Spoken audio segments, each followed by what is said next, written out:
The type of attention you get and who you get it from determines where we end up in life. We always got. This has already been accepted at the University of Texas in Austin, electrical In a engineering. community where the statistics aren't the best, the default isn't the best either. The gentleman who's going to be on the field representing South San, Defensive captain of the varsity football team. Mr. Jesus Giving Rendon. his life to giving back to this community. St. Joseph's Catholic Church Choir. So I decided to start a nonprofit called Building a Purpose. And if we can raise that default to be something of higher standards, Help students find their purpose in life. I think we can do something. We all we need. Special. Our next By guest default. here is a dear friend of mine who I've known for many years, Kirankumar Dhakshana. He is a engineering manager now for Northrop Grumman. He is the host of your podcast, Eerie Wilderness, and he is also the co-founder of the organization College Investments, which helps students figure out good data statistics to make educated choices on their investments and their college decisions moving forward. He's also a mentor for our organization, Building a Purpose. Thank you so much for being here, Key, and really, really appreciate it. Thanks for having me here. So, how's life? What's new? Well, I'll tell you something really good new. Thursday, I found out Sam and I are going to have a girl, man. Get out of here. Yeah. First one. First All one, right, yeah. welcome to the club. Yeah. I had, this is the third one. I wanted a girl Wait. the first two times. Right. And, You have two and, you know, boys. Sam wanted 4 and I wanted 2 and we agreed on 3. So I was like, okay, this is a sign. We're done. That's it. Okay. She's like, maybe we could still do it. I was like, we got the girl. Why do we? So that's something very new that recently happened. Congratulations, brother. So life is, I'm very happy right now. Like, you know how it was. Like, Right. My life's kind of like a roller coaster. I think most people can agree. It's not always high. It's not always low. Beginning of this year, it was pretty rough, with losing my pup. I had that dog before I met Sam. my wife. And so losing that dog, it felt like I lost a kid. So it was really hard. And on top of that, our company was the company I worked for, Northrop Grumman. They were downsizing, like many other companies. And one of the affected organizations was going to be the team that I was working on. But that changed. Now with some of the shifts that people were doing and everything like that, I'm covered for the year, and it's interesting how life, when it goes down, it goes back up, because now I finally got the opportunity to be a manager of managers. So I have 2 managers under me. All right. And I have this whole organization under me, and now my voice is being heard longer. So I think it's actually going really positive right now. I'm trying to hopefully keeps going like that for the rest of the year. But those are the 2 new things that are happening. And also, Sam's agreed to let me build a home gym. A home gym. Yeah, I'm going to do it, man, in the garage. All right. So those are 3 things that are happening new in my life right now. Yeah, those are great things. And in our industry, man, to know you're on for the rest of the year, that's a big deal. Yeah, I think I'm fortunate because some people, with how things are going right now, they don't have that luxury. They don't know the security. Yeah. But since I got there, I saw the numbers and everything. I was like, we're good. I'm trying to. This new VP came by, the hiring, and he's very open, very straightforward, very honest. So I think this is a good opportunity, because it's just not me. I have 33 people in the organization, Right. So there's a responsibility there as well. So all of us are covered. Right. Fantastic to hear. Right. So. No, what a blessing, and what a blessing to your growth in your career. This leads me into my next question. Yeah. What's your first recollection of how we first met? Man, I remember. There was this small room that they had temporarily for us until we had, the SEI clearances, right? And I remember you coming in, I was like, this guy is either former military or he just got out of prison. You were so big. But you were so nice, like, because we barely fit in there. There was like 6 of us in that room, and then there's this big guy that comes through, super friendly, super nice. I remember that, and we were just chatting, I felt a little embarrassed in the beginning because, like, you seem like a really scary guy just looking at you, but you're the nicest person out there. But that was my first recollection. You coming in, you just chatting. I didn't know if you were NG or if you were the other subcontractors that were working with us at the time.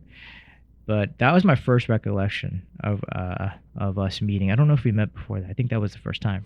When we first met, we both weren't in management, you know. No. And as we've grown through the ranks, I think. Well, actually, you ended up getting in management at Northrop Grumman, and I left to take a more leadership role at another place. But to see your trajectory through the organization, I think, is just a testament of the type of leader you are, the way you organize your teams. And I remember you always, you had goals and you were very systematic about them. And I remember watching a couple of your videos of how you and Sam planned together, and it was life boards and we took a page from y'all's book and did a couple of those exercises and tuned it to kind of our style. So those are some of the things that have really stuck with me since the first day we met. Yeah, and man, that was really good. I will say, it really helps having a partner, like a really good partner. It doesn't have to just be a significant other, just like somebody there, like a brother or family member. Since I've been with Sam, like the life's just been improving, and my career's been going good. I have a family now, which I never thought I would have. Right. Yeah, you didn't have kids when we met. No, and to be honest, I struggled trying to get somebody, man. I was like, man, nobody was interested. So I was like, I'm gonna adopt somebody because I wanted to have kids. Right. And then I met Sam, and she met me in a time that I wasn't really in a good place. But ever since then, it's just improving. But regardless of that, the goal board you talked about, that's interesting because I developed that goal board. You made it.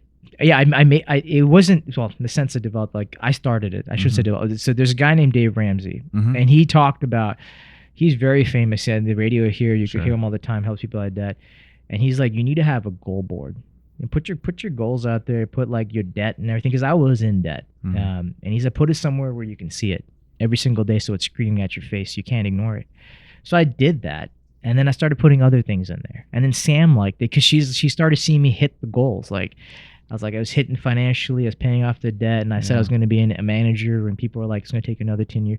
And she saw me hitting the goals, getting there, and then so she started doing that, and she noticed it. So she adopted a little different. She put stickies, and she has it on her desk. She finds it more useful that way, and she likes crossing it off and collecting what she's accomplished. I like to erase them, but I'm glad you guys adopted it, and I think I'm hoping it's working for y'all. Like, you guys are more unison. You and Judith are more, understand of where you guys' goals are. Right. Well, since then we've had more kids. and it hasn't. Our list has grown longer and longer of responsibilities and where we invest our time. Yeah. But what I will say is watching you go through your goals. I think it was you who said, when you say it out loud or you write it down, it comes to fruition. And I'd even say maybe to the effect of doing it secondhand. When you hear somebody say it and you've seen it work for them, it helps out a lot. And I think our goals, we're around the same age. I think we have very similar goals, and it's nice to see. It's nice to see that proven track record work. And I think having a friend who's close to our age, and also talking and sharing through it with Judith, like, hey, check this out. Like, we can adopt the same model too, and fill in the blank for where ours are. I think that's the concept that really stuck with us the most and has been the most successful. Because some of the goals are so massive. Like you guys do a million things, man. That and you guys are very power couple. You guys do so many things. You started this YouTube podcast. You showed me the building that you're trying to invest in. You got a ranch, you got a job, a company, and you're doing. You guys do so many things and you're able to. It's amazing what you all do. But some of the goals that I think is powerful. Like, one of the things that we wanted to do was pay off our house. Right. People don't just leave the mortgage because that extra $1,800 to $2,000 or whatever you have, it's going to come in handy once a month. And it seems so far away because when if you borrow, you understand this. When you borrow $200,000 or something like that, and then it just says 3 or 4%. Over 30 years, that's like $370,000. People don't realize that. They think, oh, it's 3%, but So my wife and I, it's a large number. And so we put it on the board. So when we saw the first board, it seems forever, Right. but it's so motivating when you start seeing you reach the goal. And that's why you need to have, I always say this, I'm going to teach that to my kids. I tell them, my friends, have a small little board, maybe a large board, put a goal in there and let it scream at you so you remember, so no matter how hard the difficult tasks are, it's not over until you check it off. Or if that goal's no longer aligned to where you are in life, then you can remove it. But you need to have something that reminds you, you need to keep doing this. So that goal specifically, that one helped us a lot. We wouldn't be where we're at without us striving towards that goal. I won't say what the number is, just no. But it seems so far out of reach, and then it's like, oh wow, when we get there, it's like it's almost like the blessings and the hard work all come around focusing on that goal. It's not like, we got there too, right? But all the little things that just, with you having that mindset of going there, that are the additions or the pros of working towards that, those are the things that really make a difference, the opportunities that open up throughout that process, throughout that journey. So you'd be surprised what you could do. Right. And the options that open to you after that. Yeah, you learn a lot about what you're capable of when the goals seem so far away. You learn a lot about what you're able to do and what you can do. Right. So no, it worked good for us, and I'll tell you that actually helped me to relate a little bit more to Judith, because that's her style. Where I'm a little bit more. A little firecracker. I'm certainly the more risky one in the family. For sure. And she's our. It's funny because since we were kids, we'd always talk about how she's the turtle in the race and I'm the rabbit. And you look back at little notes we'd send each other as kids, and I'd call her my little turtle, and that was her hair. Oh, that's cute. So slow and steady wins the race, man. She's always been the one to channel my energy for sure. You remember what I told you with the balancing and everything? If both you guys were turtles, you guys would never, I think, be as successful as we are right now.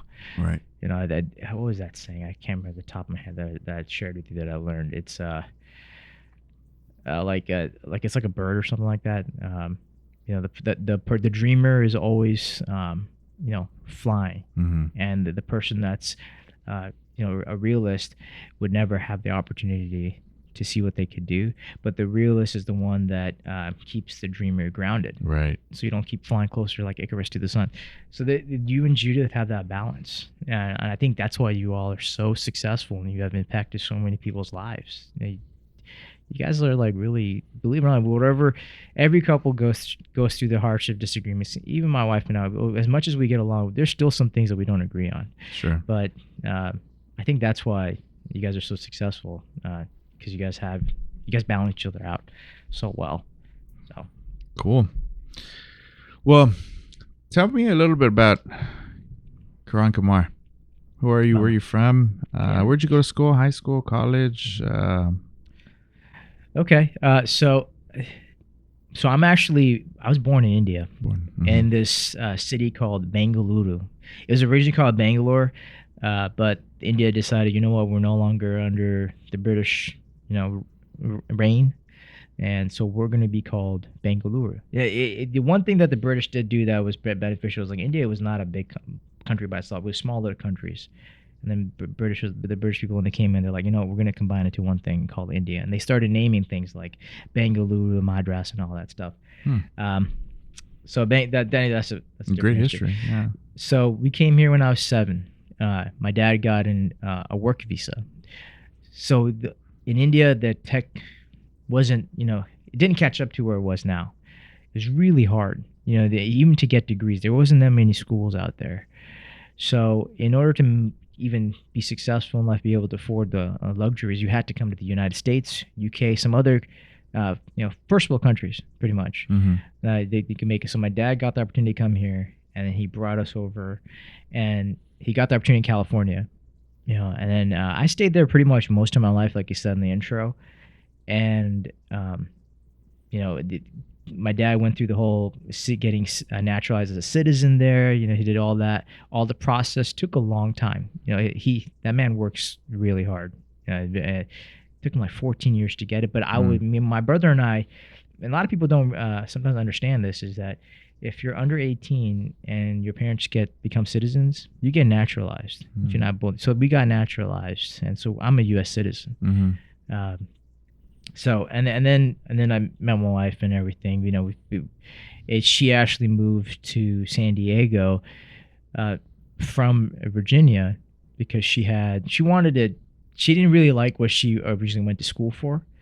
So she decided to try something new. She's like, let me try something new. And she came over with her friend. And now she's back to what she went to school for. But she had to take that step to learn that, you know, what she really wanted to do in life. And then we came here to San Antonio in 2019 because her family retired here. Her parents are here. And that was one of the rules that my wife had. She's like, if you and I are going to get married, we have to go wherever my family is. And I would joke, so I was like, what about Antarctica? She's like, we're going there. Alaska, we're going there. So I was like, okay, no problem. So they came here, so that's why I'm here. And I love San Antonio, man. Good people, small town vibe, but a very large city. Very, very good people here. And I'm really happy to have my children be born here. They're Texan. That's right. They're gonna grow here with good values like that. So and a little bit about my profession. You already mentioned that. Pretty much Northrop Grumman, very good to me. I've been there for pretty much my entire career. Although I started off with my degree in computer science, like technical wise, and I got my master's in management information, so it's very technical.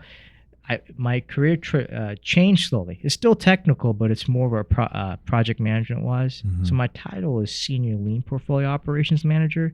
So I have technical project managers, so they manage projects that, whatever developments that NG's trying to do.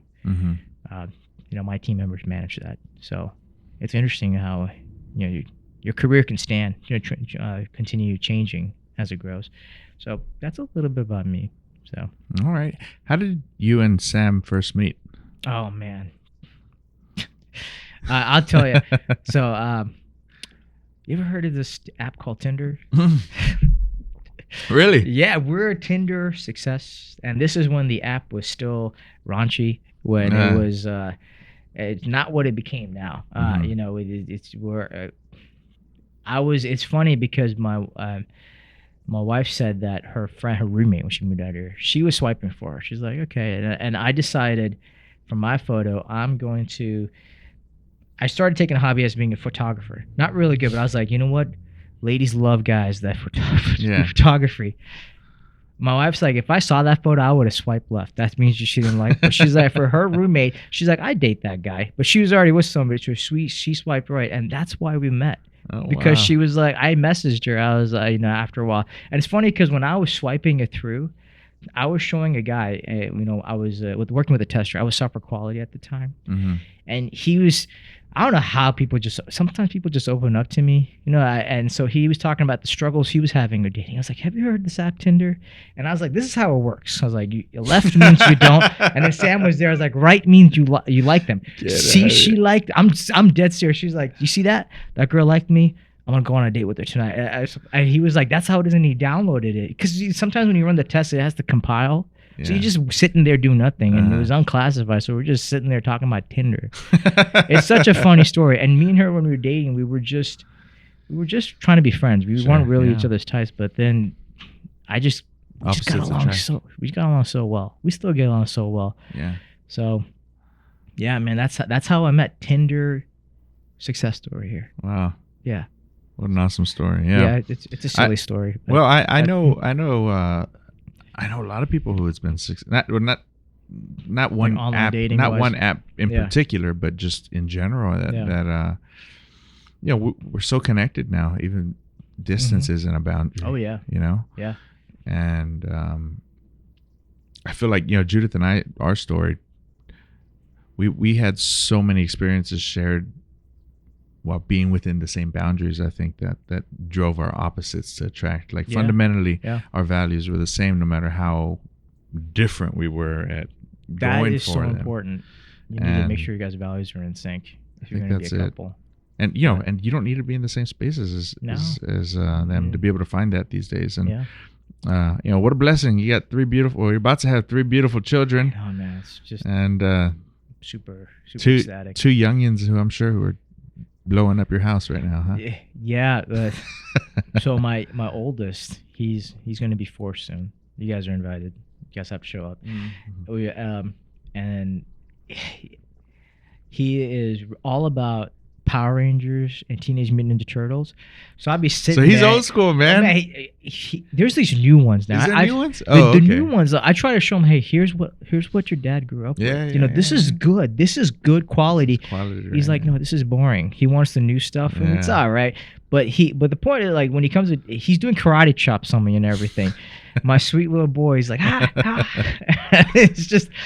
And then my youngest, he's starting to watch a lot of that too. I was trying to get him into like the kids shows like Danny Go. There's this show called Miss Rachel. Like very chill.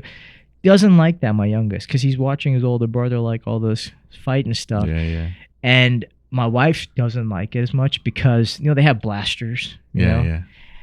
And Sam's totally against guns and stuff. So she's Okay. like, "Don't do that. Don't point it." And I was like, "Baby, it's a laser it's thing fun, for power. Fun for kids. Yeah." So, anyways, they're doing great, man. The house is it's always a mess. Yeah. Little kids, it's just maintenance. We're trying to keep up right now, but it's awesome seeing their personalities come through, and you see yourself a lot of times. Like, man, that sounds like me. That I remember doing that. So it's awesome. I don't think any parent probably would regret having children. Oh yeah. It's hard, but it's worth it so much. It's so hard. It's exhausting. It is. Especially when they're young, they can't take care of themselves yet. It's brutal in the beginning. But it tries a marriage too. Oh, absolutely. Especially when you guys have like different opinions, like, oh, they're just wrestling. No, they shouldn't be fighting. Yeah. But I think it makes your marriage stronger though, because you got to learn how to communicate. Right. You guys are. So yeah, having kids is an amazing experience because it's the only time I've ever been okay with getting slapped and saying I love you right afterwards. I'm just like, oh my god, this 2-year-old. These little kids. Man. They're great. They're just they're yours, and there's nothing more yours than you'll ever have to let go and see grow up. And then the best part is like holding them, and they put their head on their shoulder. Like, oh my god, forget that you slapped me before. I love just right. is you can't get that type of feeling, No. especially when it's your own. So it's amazing being a parent. I'll be honest, it's a wild ride, but it truly is a blessing. What's the best advice anybody ever gave you about being a parent? Oh, there's a lot of advices that people give. Honestly, the best advice that I've been given is exactly what you kind of alluded to, and this is from my grandfather who passed away, and he kind of put this in the marriage type, but it's a good way. He's like, when you get married and you live together, you guys are going to test each other. When you get kids, you're going to test each other. Really, man, he's like, when you go through all these different types of milestones, you're going to test each other. He's like, the best advice is just be patient with each other. It sounds so simple. It's so hard to do sometimes. He's like, be patient with each other. And he said, when you go to sleep, do not go to sleep angry. Well, he said in a different type of kind of word. I'm translating it, but he was basically like, don't go to sleep in the sense of saying like, make sure even if you guys are angry that you still love each other. You guys know that you love each other, and that's been so solid. Because we have this rule, my wife and I. You could try this out. You've probably seen the video. If we start arguing, like we're just getting really angry, we start boiling up, one of us shouts pineapple. That's the word we chose. Sure. It doesn't matter where we're on the argument, how angry we are. What if you choose you're wrong? That's a good one. That's funny. That's a cheat code right there. Like, no, you're wrong, I'm right. Yeah, that's hilarious. Yeah. That's funny, man. Sorry. So whatever. No, that's so good. So, oh man, that's got me. So with a pineapple, or you're wrong. It doesn't matter where you're on in the argument. You hug each other. You stop what you're doing. You hug each other, hold each other, and you say, "I love you." If you got to meet, we of course we do that.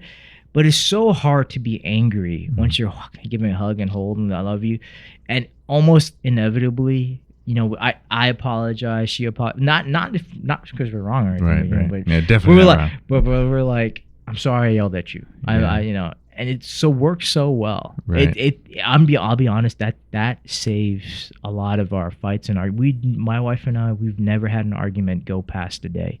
Like literally we resolve it. We'd say pineapple. It's so hard sometimes to stop wanting to prove you're right, because sometimes the arguments just get to the point where you're not it's trying just to proving you're right. Exactly. Does it?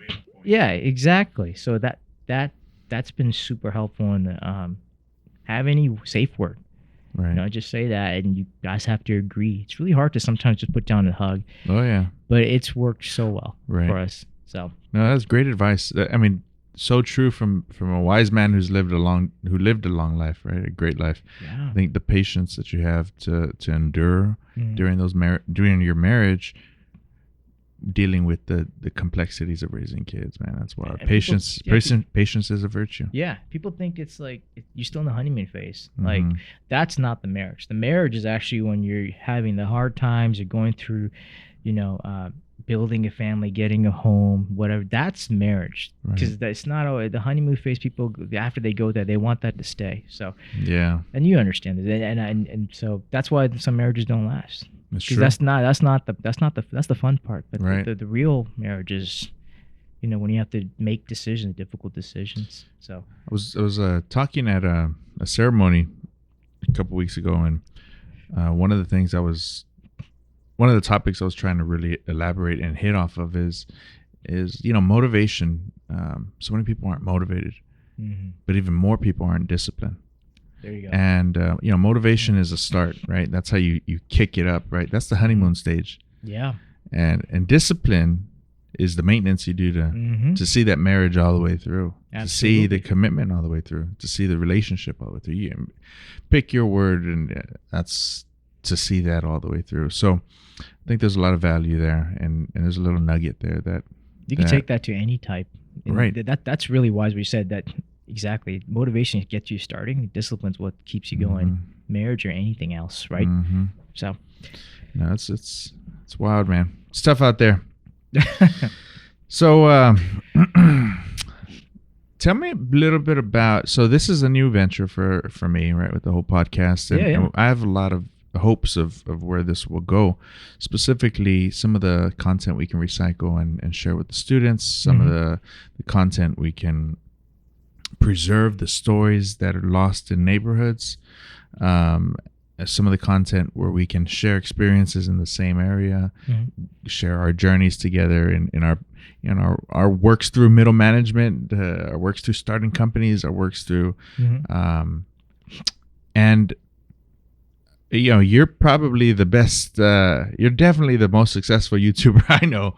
really, Yeah, and I think it's not that high. well, I don't know. I the first person, like that first video you made, and I want to go back to that. And I hate to bring it up about your dog, but that was your dog who passed, right? Yeah, I forgot about that. I still get comments in that one. Yeah, I mean, it made me try to think different, because the way you, for context, you made a video about how to feed your dogs when they're aggressive next to, right? Exactly, yeah. Next to other dogs. And you think about like the need of that. And at my peak, I had like 9 Great Danes, right? So I had a bunch of dogs, and the discipline and the first 3 dogs that I raised were super good. Like they listen, as you get old, as you bring other dogs and introduce, the dynamic changes. And people too.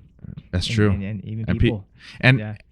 But what you did in that video, picking a problem to solve that a lot of people have questions about how to approach, I thought was something crazy.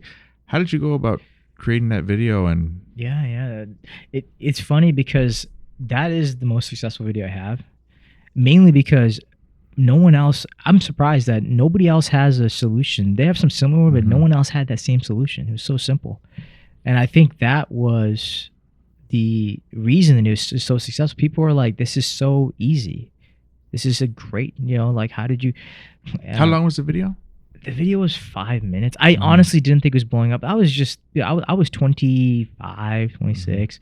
I was just making videos just for fun. Like, I still make videos for fun. I already have a job. I don't need to, it was just, I kept looking at videos online about how to, get these dogs to stop biting your hand. 'Cause sometimes puppies have food aggression. Like, even people have food aggression. Don't touch my food. Especially kids, like, man. Get your hand out of it. Lost a couple of his fingers. I don't know how many times I'm watching like, that looks good. Can we switch? I'm just like, no. But with the puppies, the way that they respond, they'll give you warnings and they'll bite you. So I was just like, why are all these? They have like collars, like vibrating collar, shock collars. They have like other type of strategies that just didn't work. And then so I was like, the simple strategy, and I think that was key. I identified the problem, but I was sharing with somebody. Like, it wasn't even. I just didn't see anyone else have this. I didn't see anyone else have this type of solution. And it blew up. Of course, I told them I'm not an expert, but it worked for people. People came back and like, this worked. This actually worked. And I was astonished that blew up. And then I had other videos that blew up too, which shocked me. Like, I talked about a cat, why cats survive large falls. No idea why. I just made it for fun. I was just curious. How many cats got injured in that? Yeah. This is before AI could Get over create here, yeah. I was just like, because I have a black cat. Yeah. And she would jump from like crazy 12 feet. And I'm like, how are your legs not breaking? And I was just curious. And I just created a video when I was researching. And that blew up too. It's one of those weird things that just like, I don't know why. And you know why that video was successful? Not because the cat, because I put bloopers in the end. And I'm drinking stuff like this and I burped. And people thought it was hilarious. And I was like, and then they paid attention to like the answers in the very end. And then that's what blew up for silliest things. But anyways, yeah. And I think that that kind of what you're doing right here, right? You're doing something unique. I think it's unique. I think the only other person that probably that mimic is probably Joe Rogan. Because he brings all types of people, and that's what you're not just bringing just educators. You're bringing all types of people coming in here, and it still goes on to your main goal of mentorship.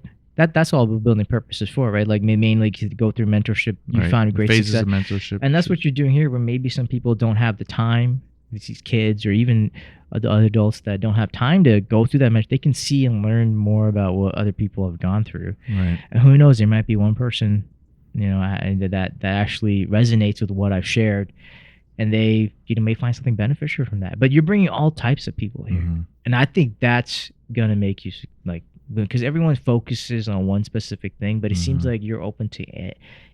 Multiple, you want to hear their story, right? And so I think you're on the right path. Like, I'm not a YouTuber. I don't know how. I'm just telling you what worked with some of the videos that I just, because they're not like a dime in a dozen. There's some of the solutions I had were like unique, and I think that's what you're having here. I wouldn't be surprised if soon you're gonna get the mayor in here or something. Man, your influence is everywhere. So I think you're on the right path, brother. Oh, thank you. Thank you.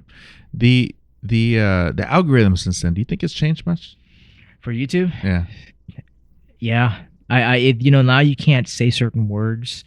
Like my like the YouTube that I have, Very Wilderness, it gets demonetized a lot because I like to curse sometimes. I'm being respectful here, and also they don't like the word scary because they're trying to get some ads they don't want associated with certain videos, right? So they don't want horror, and some of that impacted. I think some of those changed, but you can't say you have to use unalived, for instance, instead of saying the usual word, the D. That will get you demonetized. Yeah. I didn't know. I was saying so I was like, how did you learn all those things? Because they send you messages like you can't say these. My videos would have like 87 likes or whatever, and then all of a sudden after I had this one like lots of views, and then I would say it loud and I curse sometimes, and this would only have like 3 likes, and this is just 4 likes, and these are people that subscribe to me, and I was like, what's happening? I don't have that many views. And then I would go in, and they call it shadow banning or something like that. So you get you without even noting, they'll try to reduce the amount of your video coming up because they're a business. YouTube needs the ads. They'll have policies. You can go online, like if you it's called YouTube Studios. If your YouTube ad would have, for example, you can go in there and they'll tell you the policies you have to follow. It's pretty extensive, but you could honestly read through it in probably like 30 minutes, but it'll help you, especially if you're trying to make this into something much larger where you can actually get some revenue to help out your vision. So that's how I found out. But for me, it was more that I just didn't like that my videos weren't getting watched. Yeah. I was like, okay, so I'm trying to reduce, but I don't want to change who I am. Well, you want to play by the rules. Yeah, I want to be respectful because they can yeah. delete your video, delete your YouTube channel too. If I don't have any warnings, but if they give you a warning, sometimes they'll just delete it. Period. You know, if it's too, so you got to be real careful. So all the hard work and everything you put in, there goes that. could go away. Make sure you save it, back it up somewhere. You could petition to get it back, but it's so. But you're being very good with how you're communicating and everything. I don't think you're saying anything wrong, honestly. Yeah. So it's a learning experience, and I think I don't know any other rules. So if, when we post this in your video, don't go up. They're like, hey, that's the Erie Wilderness guy. Let's get get him. He's gonna talk about horror stuff. He's gonna talk about Unalive and get that video down. Let's go into your other channel, the Erie Wilderness. Like you know, you've been out to the ranch, and we were telling scary stories around the fire and just sharing, you know, especially the stories of the ranch we used to have in Mexico, right? You guys have some awesome that stories, place was scary, especially for me as a kid, and we'd sleep outside and the coyotes would come up close and like real close. I'm talking, 15 yards away, and wake up and be like, oh. Are cows like super dangerous or something? I thought bulls were. No, the coyotes, not the cows. Coyotes. Yeah. I was like, why are you afraid of cows? We had the cows come up, lick your face after they ate a cactus. No, but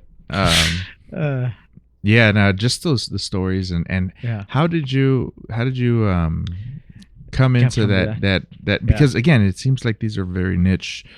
You know, you talk about that one video you just did for fun, right? And it's hey, maybe somebody can learn something about those dogs. And then the cats, like, that is a good question. Why do cats, how are they still alive from jumping up those things? And then, the Erie Wilderness, that's a niche group of folks who, I'll tell you right now, my dad eats that stuff up, and he's I'm gonna interview him. Yeah, he's into it, man. He's really into. I want to hear your story. I grew up watching American Werewolf in London. I mean, I grew up watching all those videos with them, and so I will.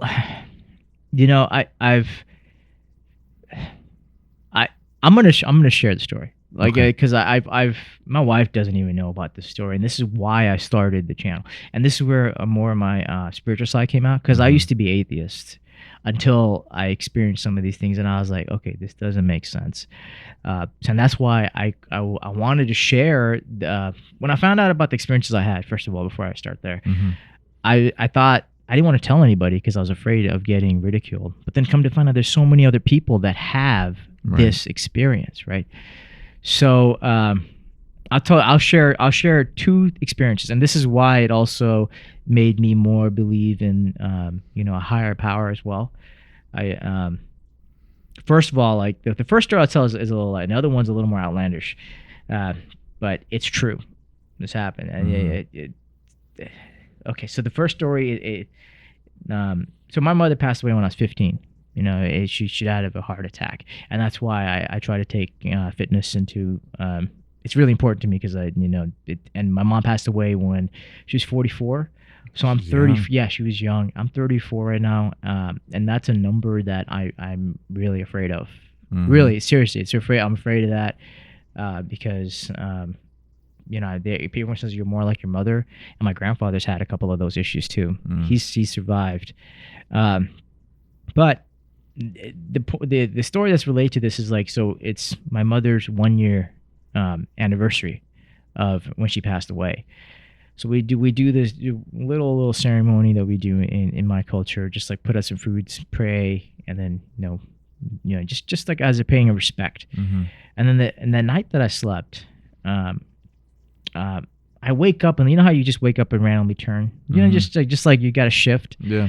I look at the door, and I'm serious, I see this white apparition. Like, it's fully white, and it's a woman.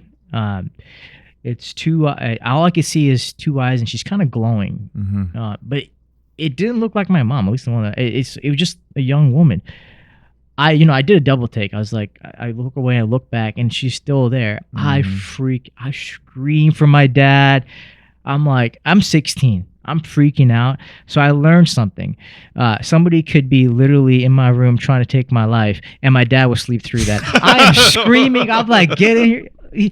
I could hear him still snoring. I was like, dude, come on. I'm like, I got so nervous. It as soon as I started skiing, it just vanished. I turned on the light and I went to my brother. I was like, what happened? What's going on? And I was like, you wouldn't even believe me. And I went to sleep. I told my dad the story. He didn't say anything. I told my uncle, who's my, my mom's brother.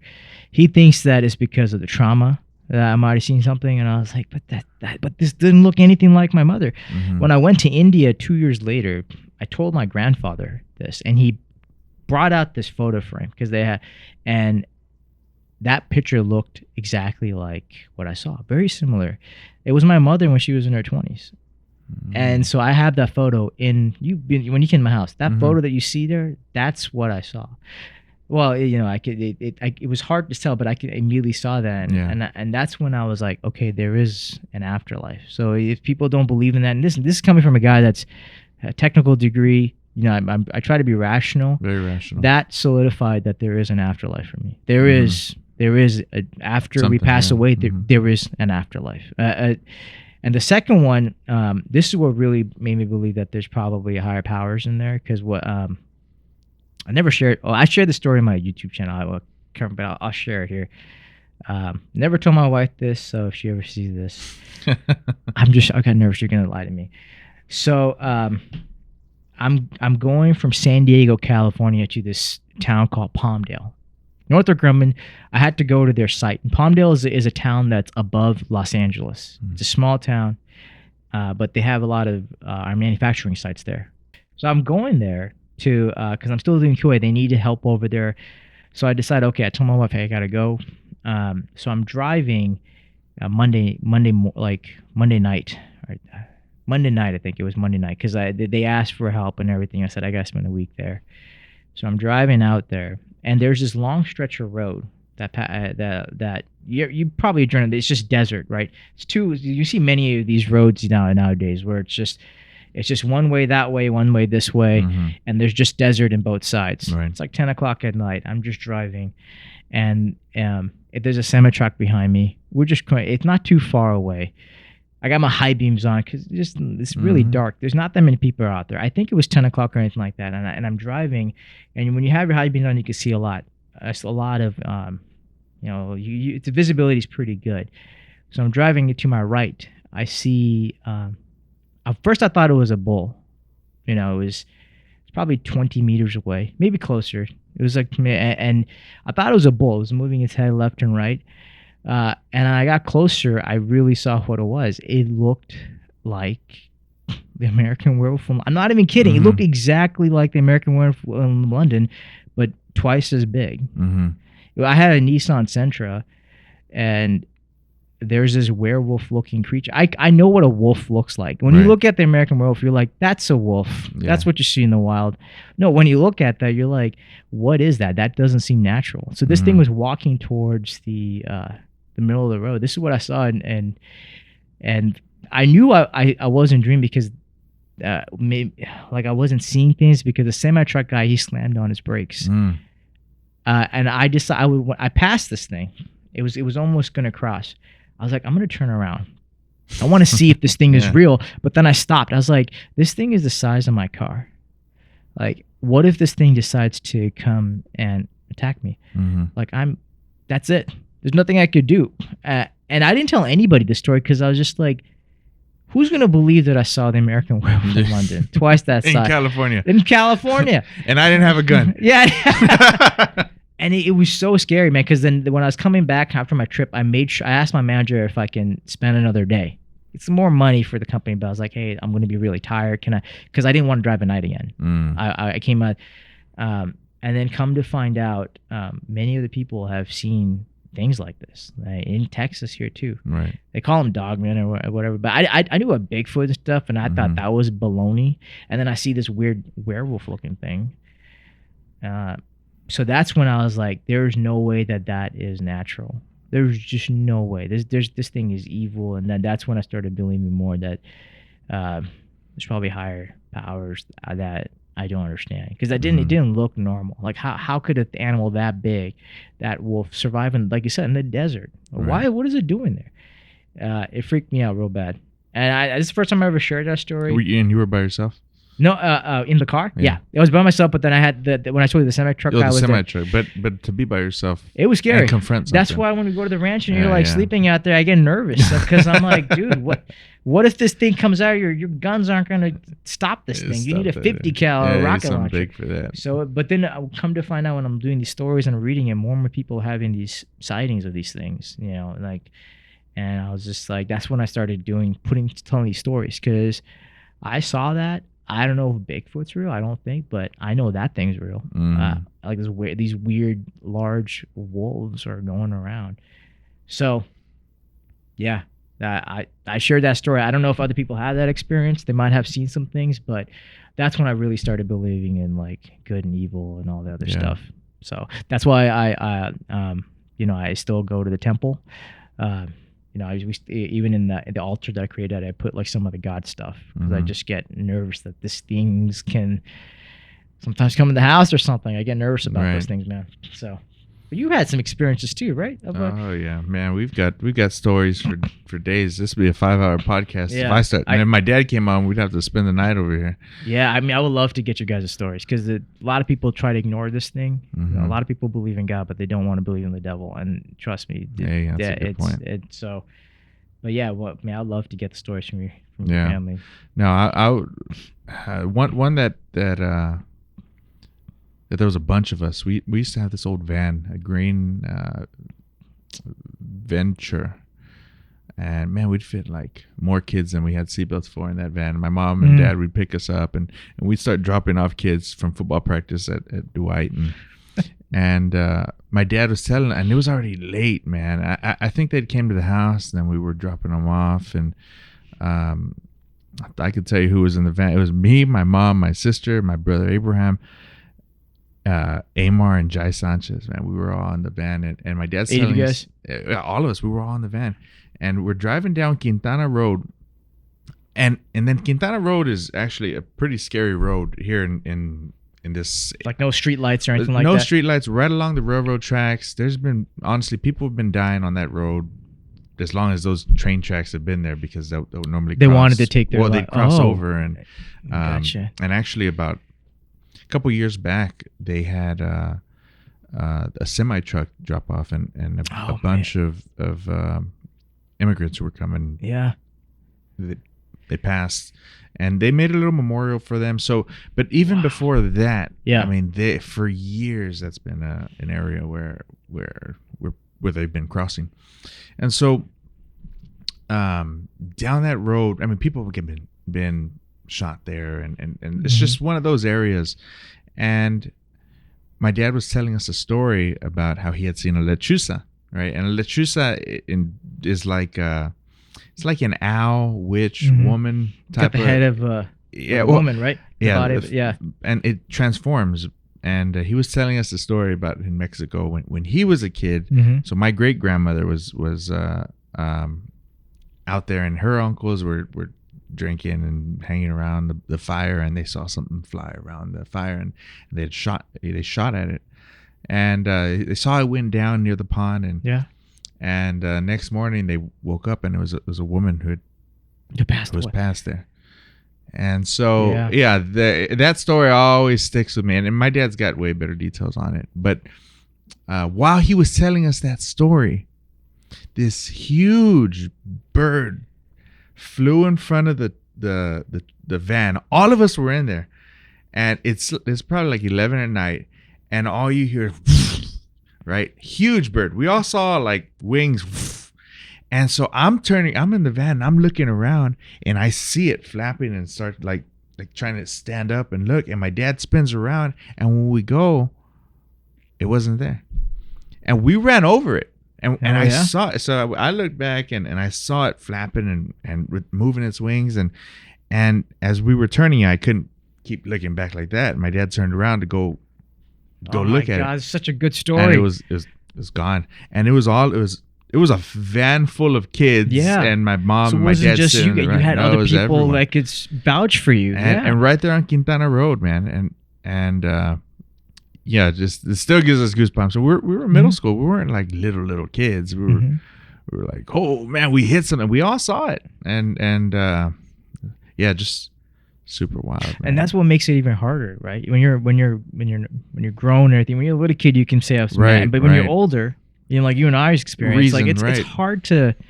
That's why I hate sharing the story sometimes, because they try to rationalize, like, oh, this is what you saw and everything. I was like, you weren't there. Like, I wasn't, tired and everything. I saw this thing. I saw, exactly what you guys saw, or your father saw. It's very disrespectful when people discount what you saw. Right.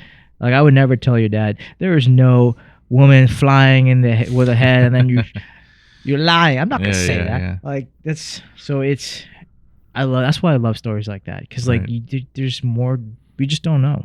There's other things that we just can't explain. Yeah. Thank you for sharing that. I know we could literally spend all day. We can go. I mean, these are everybody's stories for the rancho with Jesus and his dad. You gotta do a Halloween special with your father and just interview him and have these stories. That would be and if you know my dad, like he's from the rancho, right? Like he killed this hog with. Okay, I guess I might need to edit that. Man. I might need to edit the K word. Now that I know, I'm trying not to curse too. I was like, yeah. Well, he can handle himself. He terminated. Is that a good one? He terminated this hog with a hammer. I was gonna with the hammer. Yeah, I mean this hit right here. I mean, wait, like he jumped on the hog. He lassoed it. It was in the trap, and I mean, look at the size of these cutters. They're. I see the. I mean, that. Yeah. I was gonna ask you silly things like, where'd you buy this from? I was like. No, this is a hog from the ranch, but yeah, and this doesn't give it justice. I lacquered it and I stained it and everything. My dogs and actually my Great Danes they chewed up all the front, man. So this thing was a lot bigger. They chewed the bone. Yeah, they chewed the bone up. I'll show a picture on it, the size of it that it was. Because they get pretty big. These hogs and bulls. Oh they get man, massive. this one was it had to have been. That was an eye. It was my dad and my Theo Frank who ended up picking it up. They hung it on the tree. It had to have been at least 400, maybe 500 pounds. It was a big hog. Standing up, it was about the spread out. It was about the size of my dad. So if you know my dad, he's from the ranch, and he knows what an animal looks like when you see it, and he knows what an animal doesn't look like. Right. Those are like the best stories, because like the ones where they're hunters, where they know what. I love hearing stories like that. I never asked Josh and Claire if they saw. I would love to. I'm pretty sure they've probably had some experience or something like that. But like folks like yourself, that that's just a normal thing. You guys are used to going to the ranch a lot. When you say you saw something and you believe, there's some truth to it. If it's a city guy like me, it's harder to believe. But like folks like you that are out there and you're saying, yeah, there's some things like that. It's hard to, start thinking it's skeptical. Right. When more and more people are sharing this. There might be some folks that are just giving for attention, but that's the reason I started that. I just wanted to. I thought whatever stories I thought was interesting, I wanted to share them out, and I try to keep them YouTube shorts because the attention span of people is really short. So it's a lot of valuable real estate for people's time. Exactly, and they're on a high activity, low duration type of thing. And I will say, I wish I was there. You wanted to beat it with the hammer? No. Well, let me tell you why we used the hammer and a lasso, because we caught it in the trap, and we knew. Well, first of all, we knew it was in the trap, and my third daughter was born. It was going to be born any day, and the last thing I was going to hear was, you missed your daughter's birth for a pig. And so my dad went out there, and we don't put them down inside the traps, because blood and just so we'll lasso them out, and and so and then the hammer just stuns them, and that'll put them. But man, that's a big one. It was huge, man. I'll put up a picture of it, and you can see. So Yeah, man, what a crazy experience and stories, and there's a lot of unexplained things out there. But I think with the technology that's developed over the years, it's helped to bring more light to some of these things. Or just sharing the stories that have been, and even if how they're gonna find. Well, I didn't mean to interrupt you. Sorry, but like even with the technology coming here, I think it helps. But also, it's so easy to like CGI and everything is looking so good. AI is looking good. It's like what's so real, you need to find right? something exactly. It's like what's real people until you are gonna have the dispute score. that. Exactly, you need to have like a body. But anywho, yeah, I'm hoping it sheds more light and give some of these people that peace that that they're not crazy. Right. Like I share the story now. I'm not crazy. I saw that. So it's just Right. So I don't know. I felt really comfortable talking about it in this podcast. So thank you, man. Thank you for sharing. yeah. So what have you seen that's been successful with your podcast? And more of a just sharing info on. For the podcast, well, first the YouTube Shorts. Yeah. Oh, if you're talking about the year you were in this Erie, one, Erie. And this is the crazy part, right? It's a type of cryptid, they would call them, right? So it's I noticed that if I did what's cryptid? So cryptid it's like creatures that don't really make sense for science, like Bigfoot, Loch Ness monster, things that shouldn't exist. I remember everybody used to say the Loch. I don't know. This is out there for the record. Everybody would say there's a Loch Ness monster at Calaveras or Brownick Lake. Loch Ness monster. Man, but there's alligators there, and for years it was like, was and there they get alligators? big. Yeah. So then maybe they've ever seen that. Right. Or here am I just disputing some of these people's stories. Yeah. I saw something at Calaveras too. You did? Yeah, and I What did could you have sworn it had like spikes on its head in the back, and maybe it was an alligator, but they look like big spikes. And well, you've been out in the field, so like you actually like what they call the boots in the ground. You actually go in there, and so like you would understand all the time. So it probably was an alligator, but at the time when you see it real live, and like wow, and I mean I'm no alligator hunter, or crocodile hunter, so I'm not in the days in and out, but yeah, there were certainly alligators in Calaveras. Yeah, and I noticed that people having more of attention, for like what I shared or what I saw with what they call Dogman. They're different variants. People get interested in that, and I think because it's crazy to think that there's a werewolf type of creatures running around. Skinwalkers. That's another huge. People love hearing stories about that. When I was in San Diego, I've had friends talk about that, and they're from the neighborhood. The younger generation's more open to it. The older ones, they don't even. Well, you've heard about Skinwalker Ranch and all those stories, right? I have, and I haven't. It's been done. It's been shared so many times. I just haven't. But I noticed that there's a niche of interest. I haven't shared any like paranormal stuff yet. To be honest, because I'm scared of. Because at least with the Dogman area, exactly, like with the Dogman stuff, like they're outside. Like if I talk about these things, could they come in my house? I get nervous about that. Well, one story that comes to mind that's similar with the Skinwalker Ranch was where the beams of light shooting up from the ground. And in the ranch in Mexico, my great grandfather used to talk about those beams of lights coming down from way past the Sendero at the top. That of that place was, like the story, like a billionaire bought that place. He was super into it. So he was like, there's all these things. And they had records. These people, like, we saw this portals and stuff. That's what they're saying. We have records of this. And there's radiation, government's like, no, we're not going to share that. They took their stuff. They're like, they don't have that. So, man, I have so many. Like I have stories from my friends. I'll share one last story. Is that all right? Yeah, sure. This is the last one. There's all these. My friend, I asked him, I was like, hey, there's millions of ghost stories. Can you tell me one where it didn't make sense it was a ghost story? And I put this in my podcast too. And he shared a story where he saw what's called a duende. You ever know what a duende is? They're basically like elves. Okay. You know what I'm saying? They're mean little punks. They're not nice. Yeah. Like fairies. They're not. But he was. It was a really quick story, real quick. And he said in the middle of the night when he was sleeping, he's hearing something shuffling through like the toys they had. They were younger. They had bunk beds. His older brother was in the bottom. He's up top. He thought it was his dog and like his husky, but then he remembered he put the dog outside and he looks over at it's an old creaky wood bed, and it creaks, and he immediately sees this black little flash, but they have a night light in the middle of the hallway.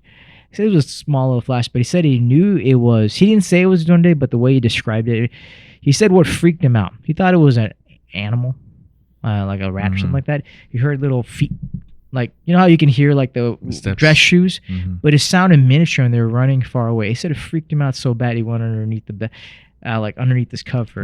And then when he told me that story, I was like, dude, that's a duende. Anyways, Duende. I have a million stories. Yeah. One of these days we'll just have a beer and we'll talk about it. Yeah.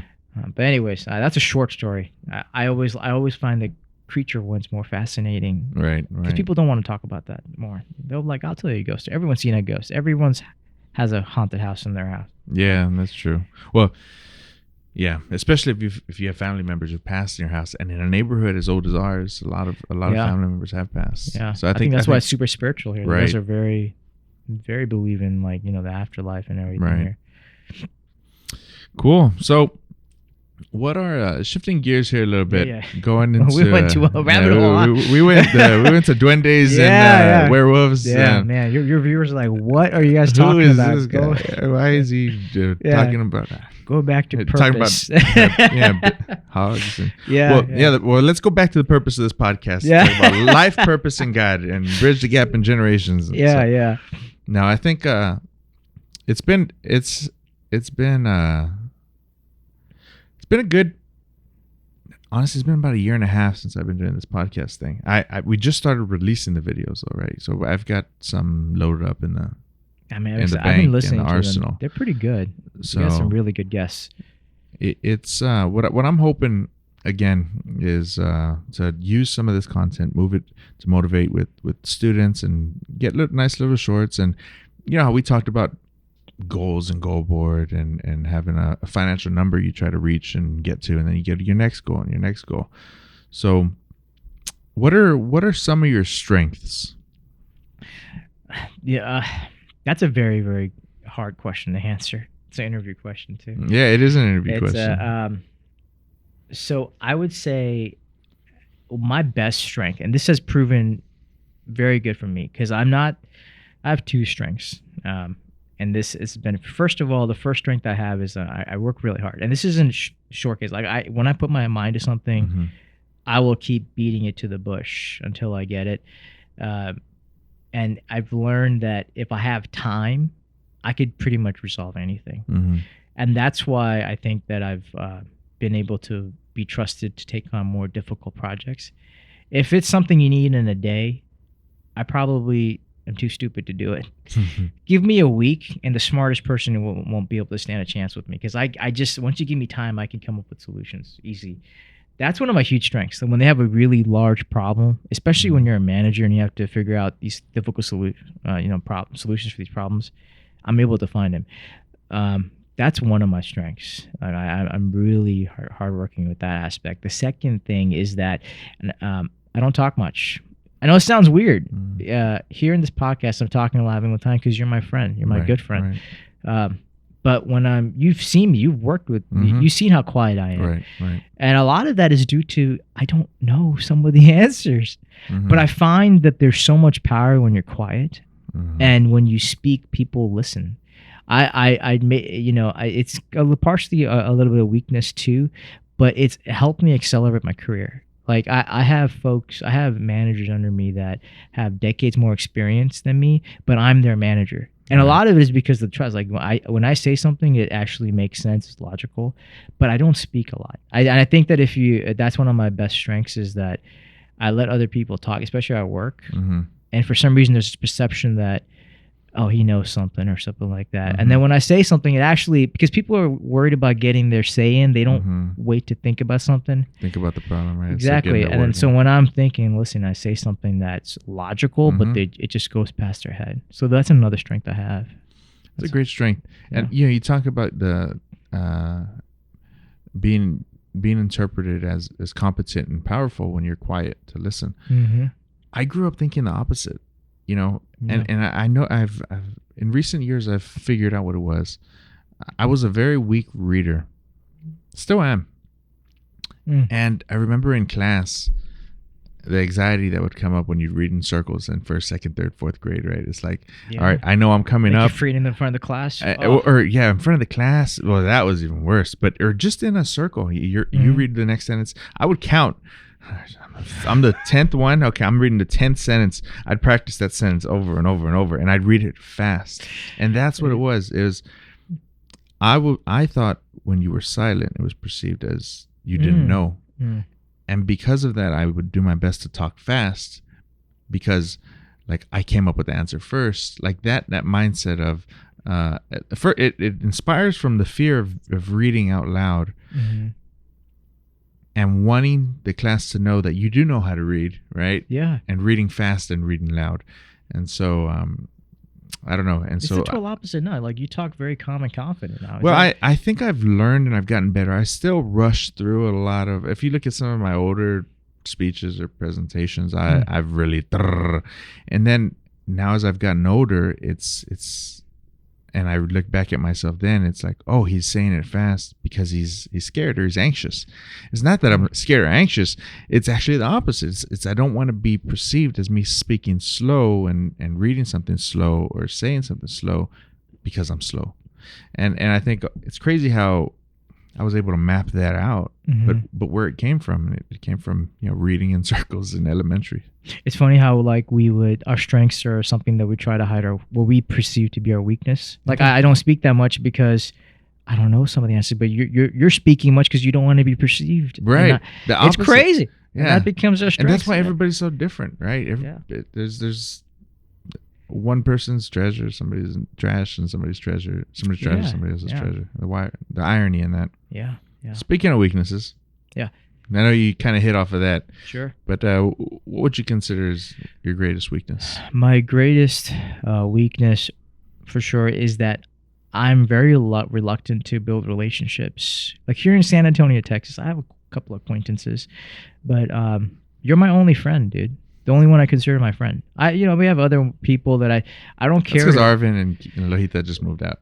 Yes, that's true. So I had 3, and then Josh and Claire. But yeah, well, they're all in Utah and left Colorado me. now. It's like what's in Colorado? I can tell you, I'm not leaving San Antonio anytime soon, man. That's good because we're going to be friends for a long time. But for me, it's just like a lot of it is because people weren't really nice to me when I was younger. A lot of racism, especially when 9/11 happened. Good Lord, that was really rough for me and my brother.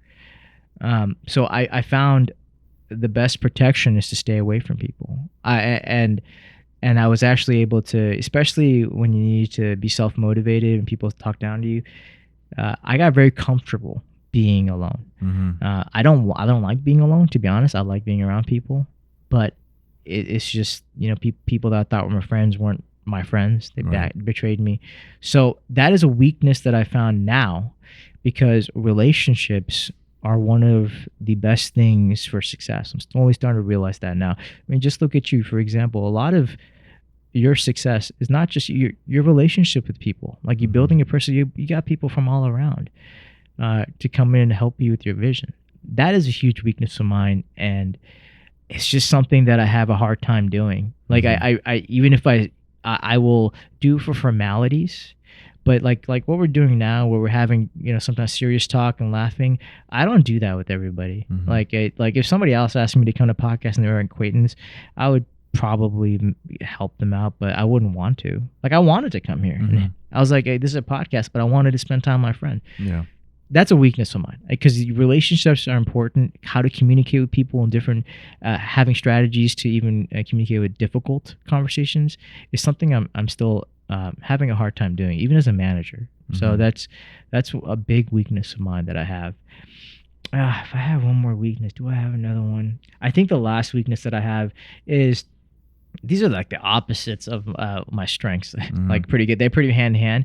Is although that I'm able to work hard, like I said, with my strength, and I can find a solution, give me some time. That's not always the best thing. Sometimes, like the leaders, like the VPs, they need a solution in 2 hours. Oh my God, it's so hard. I just, some people are able to come up with like we call it MVP, minimum viable product. So the Mhm. the minimum that you need to do to meet the requirements. Right. I have a very hard time doing that if it's a short amount of time. If Mhm. it's like a day or something, because I need to think through it. I think AI has helped me now, Right. and a lot of people are against AI and everything like that. I don't think it's replacing all that many jobs. Honestly, I use that tool quite a bit. Even many companies are taking that, and that's been helping me come up with solutions. And I think I certainly see it now with my senior manager position. I would type in some of the problems, it'd give me some solutions, and then it's like I have a partner. Mhm. I know what I wanted to do and it would help me. So that's a weakness I do have. Those are my two weaknesses, man. What are your values? So the values, these are values that were passed down from my family. And these values are something that my wife and I, we agree upon, even though I'm Indian and she's Caucasian. It's amazing that our values, we're in sync. Mhm. First value for us is family first. That if you have to sacrifice some of your own interests, your own something, maybe a little bit of your happiness is unfortunate. If it's good for the family, you do it. That's the first value. The second value that we have is education. Education is very powerful. If you choose to be intelligent about what type of education you get, where you get it, it can really benefit yourself. Like my dad, he came from India. He came when he was 33, something like that, and then he brought us over.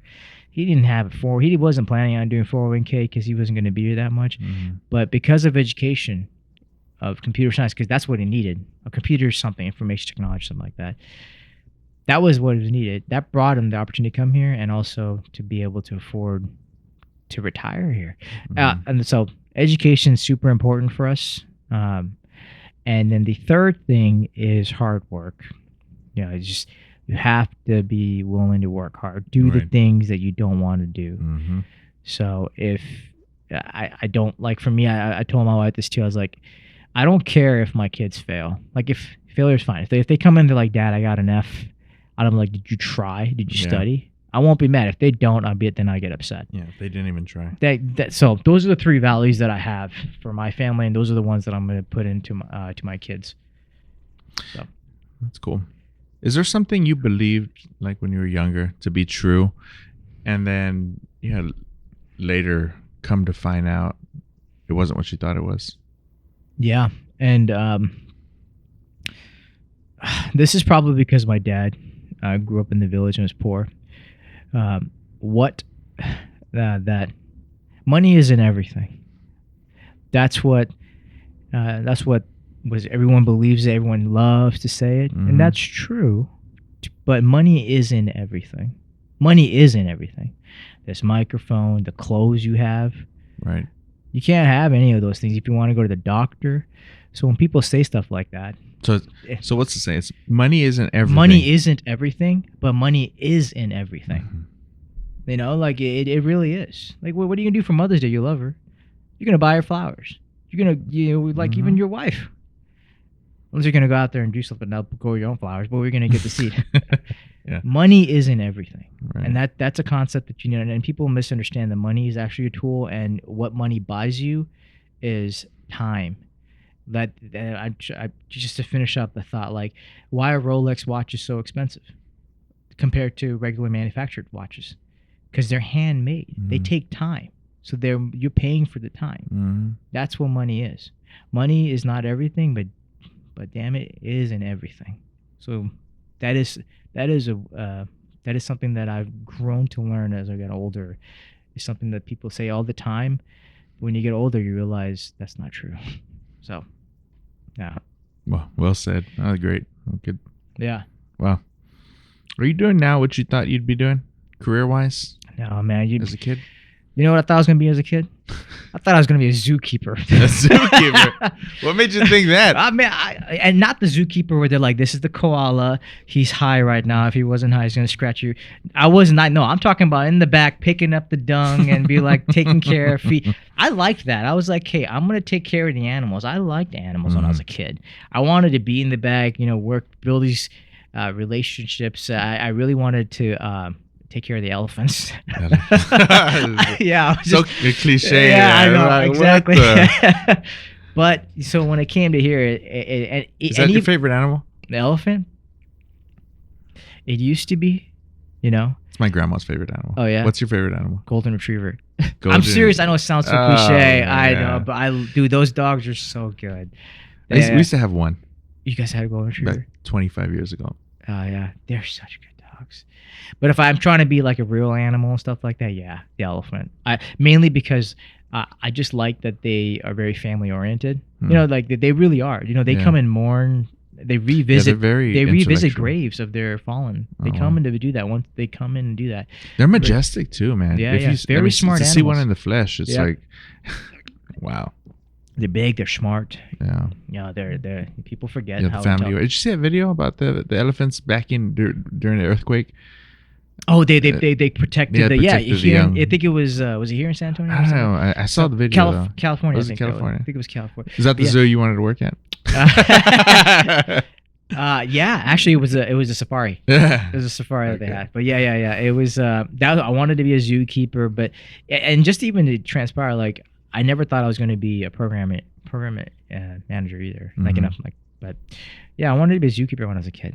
If finances wasn't a problem, I Right. think I would pursue that Pursue that. and see that. So, Hmm. but yeah, I know that was probably not the answer you wanted. No, but, hey, yeah. it's whatever comes to heart. Did you have any mentors? What like why is zookeeper? Most people will say Yeah.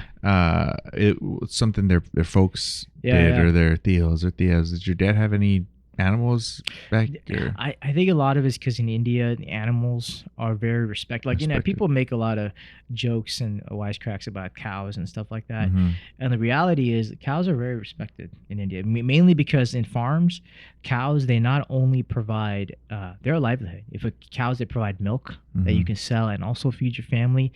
And another thing that they could do is when their dung comes out, if you dry it up, it makes good fire. Right, Like, you right. can burn Yeah, it. we used to It- burn it at the ranch all the time. And so that will help cook your food to keep you warm. Mhm. And then they also would plow your fields. They were a livelihood for many Oh, yeah. people, so people respected animals a lot. You know, it was very important to them.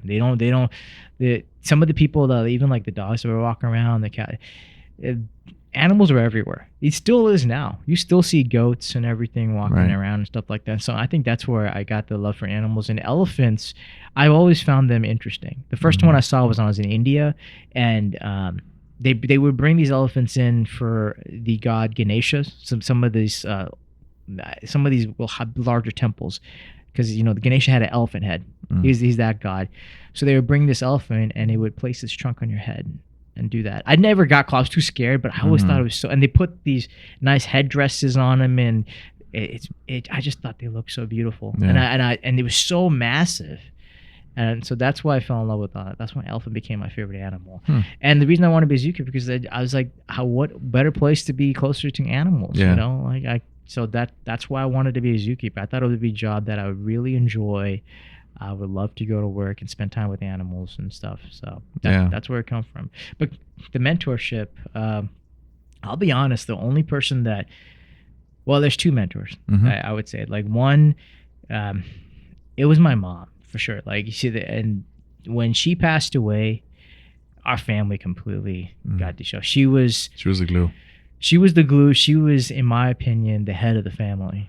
Like, she was a servant leader. The person, as a real leader, is not the one that tells people what to do and barks at them. It's the one that tries to grow everyone and make sure that they're taken care of. That was my mother. So when my mom passed, my dad and my brother and I, and my dad didn't have a good connection. My brother and I were close, but my dad was always working. So he didn't know what to do with us. So his brothers and everything came to help, teach him how to take care of us pretty much. Now we're in a better sync, but when she passed, it really showcased, how much she's done for us. And then I remember everything that she's done, like 15 years. And I only remember probably like 10 years of it, because I don't remember when I was 5 or younger that much. But she has such a everlasting impact. So she was a good mentor on how to raise, how to be there for your family. And I try to mimic that. She was definitely a person that showed her love through showing it, service, exactly, not just saying I love you. And then my other mentor, I don't tell her this, but I pay attention, is my mother-in-law. She reminds me of my mom so much. She does so much for everybody else. I actually call her mom. I didn't call her mom for the first 3 years because I felt it was disrespectful, but she was so good to me. She acted like my mother all the time, and she would tell me like, and she'd respect that. She'd be like, "You're my kid." She would say stuff like that, but she takes care of the family. I remember there's problems that arise, and my father-in-law, I respect him. He's freak out, scream, angry. She's calm and collected. She tells us what to do, and even some situations that are not, she listens. She takes care of everybody herself last. And that's why I never tell her she's my mentor, but I pay attention a lot to what she does. Yeah. And I'd always joke to my wife, like, when eventually it's your mother's time, I'm going to be that family. No, but they're good, man. I sometimes the mentors don't. I just didn't have the need to find anyone in my work. I tried that. It felt forced. Sure. I didn't want to be. I want to be like my mom. I want to be like my mother-in-law. They are leaders. They are actual leaders in the family, and that's what I want to. So I pay attention to what my mother-in-law does a lot. So she's awesome. Yeah, you met her, got right? to chat with her a couple times. She's a good woman. Very family oriented. She's always at every party I go to that she's at y'all's place. She's always running around helping with everything to get it going. She's so humble. She was almost a VP at her company, but she decided to retire, and she went up there. She never mentions it. She went up pretty well in her career while balancing being there for her family. Right. That's just amazing what she's done. Yeah. So I'm always impressed by always impressed by her every single time I meet her and talk with her. Super patient as well. So I would say she's my mentor. Yeah. I never told her this, and I don't plan to because I don't want. I don't want to change our dynamics. I don't want it to get changed. But it's something like the Heisenberg uncertainty principle. When you see yourself doing the experiment, the data changes, right? Yes, like, that's a great way to say that. Something at the quantum level. I don't know, man. It's like when you're being recorded. Exactly. Right. Yeah, you're like, well, I do the same thing. Exactly. And my daughters too. You see it even with their kids. As soon as my mom will record them when they start acting up so she can show me later, and all of a sudden they're be tie and shirt and they listen. Oh, hi Lito. Yeah. Oh, is that a phone you have in your hand? Now what would you be doing with that? Yeah. What's something you wish when you were young somebody would have told you? Man, these are great questions, and these are things that I'm probably going to say to my son, my kids, I should say, because I'm having a daughter too. I'd say it's going to sound harsh. Nobody really cares about you, and it's the truth, and nobody really cares. So when you feel like everyone's watching you fail something, you feel embarrassed. Like nobody cares. They got their own lives to worry about. Like I'm going for the PMP certification, so it's like the CISSP equivalent for cybersecurity. I'd say like that high, the high level of recognition. If I fail it, I'm going to be embarrassed, of course, because my company's paying for it. And if I fail it, I gotta be like, but they're not going to care. Like, just give me the money back. Try again. So I wish I talked, because when you're younger, you really, really want people to like you. You want to be popular. You want to do all these things to be famous, getting recognized, and you do stuff that's not you. Right. But the reality is nobody cares about you. No, but they have their own problems to worry about. So if I had that type of knowledge I have now, I think I would have been in a much better place than where I am now. Still a good place.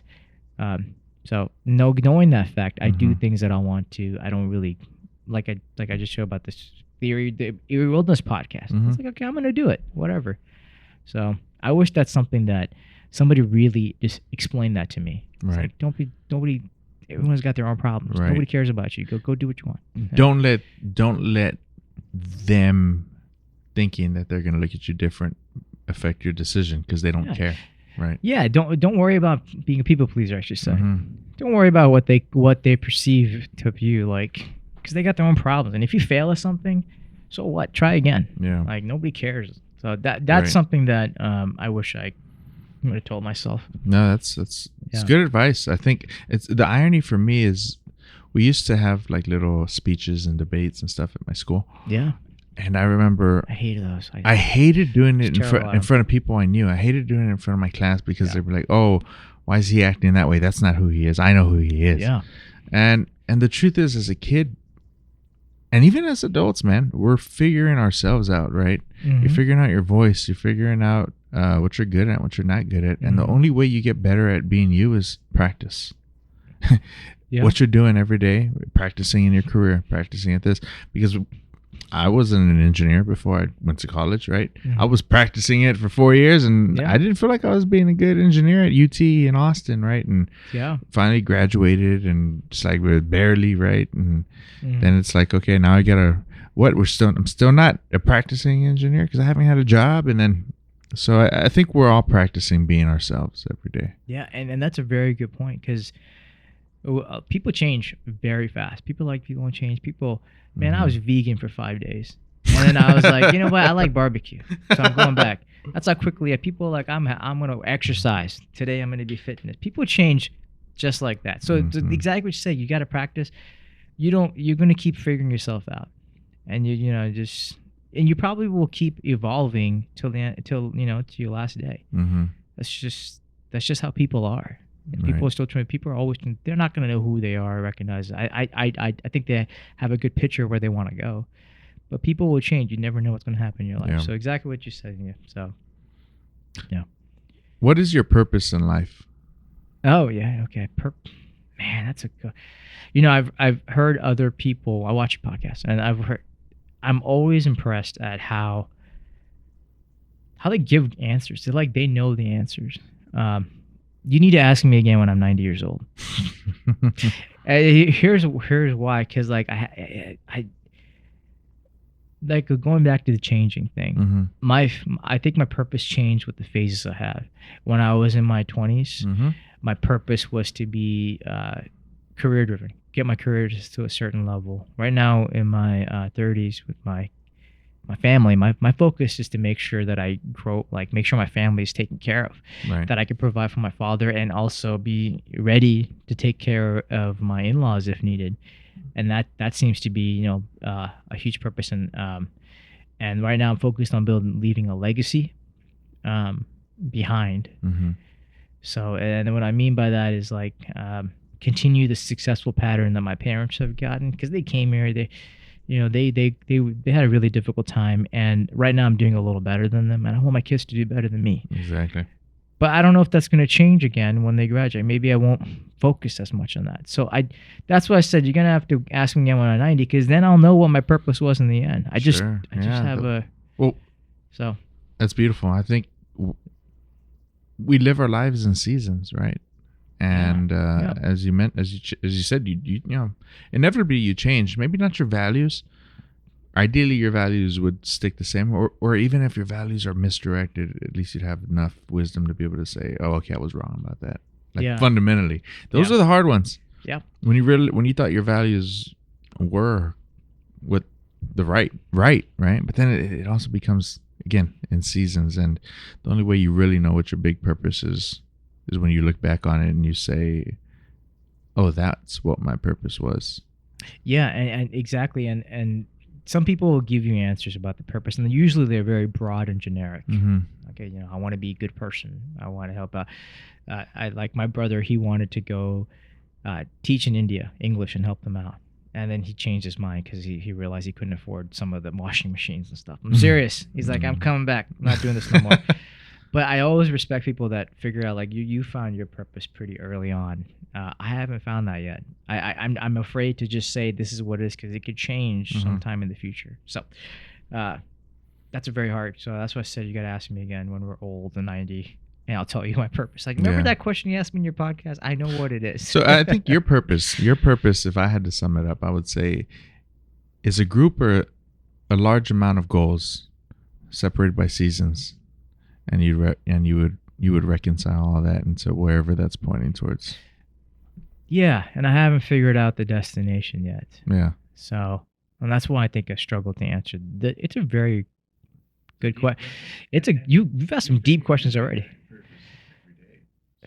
Yeah, and I'm curious once your other episodes come out what they say, because I pay attention to that question. I always wonder what people say, because that's a hard question to answer. People give answers, the good answers, and maybe that is what they. But I feel like that's a very difficult question. I listen to the folks that like your teacher. You know, he's lived for a while, so I think he has a better understanding of purpose than somebody that are younger. You know, like so.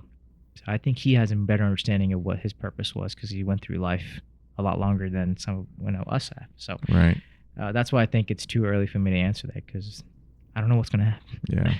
Yeah, that's true. That's true. What's the greatest lesson you ever learned? I keep going back to failure, but it comes from a quote too, and this is something that. So it's not the lesson that I learned. It's more or less from learning more myself when I was in college. So the quote is from Les Brown, and he's a great motivational speaker. And he says, other people's opinion of you do not have to become your reality. So when I was in college, I thought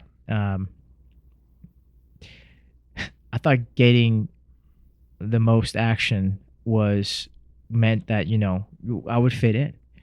So I was becoming somebody that I wasn't. You know, I was, and it turned out I was getting more and more unhappy that was happening. I got more friends. I got more girls, but I was unhappy. And then when I started and then when I heard that quote, then it kind of hit me. I was like, I'm trying to become somebody else that I'm not. So that the greatest lesson I heard is like other people's opinions of what they believe to, you know, I am or what I can do shouldn't be what I think is true. So other people's opinion of you doesn't have to be your reality. That is a huge lesson that I have now. So okay, what's one thing you want your family to know about you? That honestly, it's not a big answer. It's just that, hey, I might not say I love you all the time, but everything I do. You know, I'm always thinking about my family. You know, my financial goals, my other goals. I may not say it all the time, but I'm trying to show physically my affection. Right. So I think I want my family in the end to know and recognize, yeah, my father really, really tried. He really loved us, and he was always thinking about us.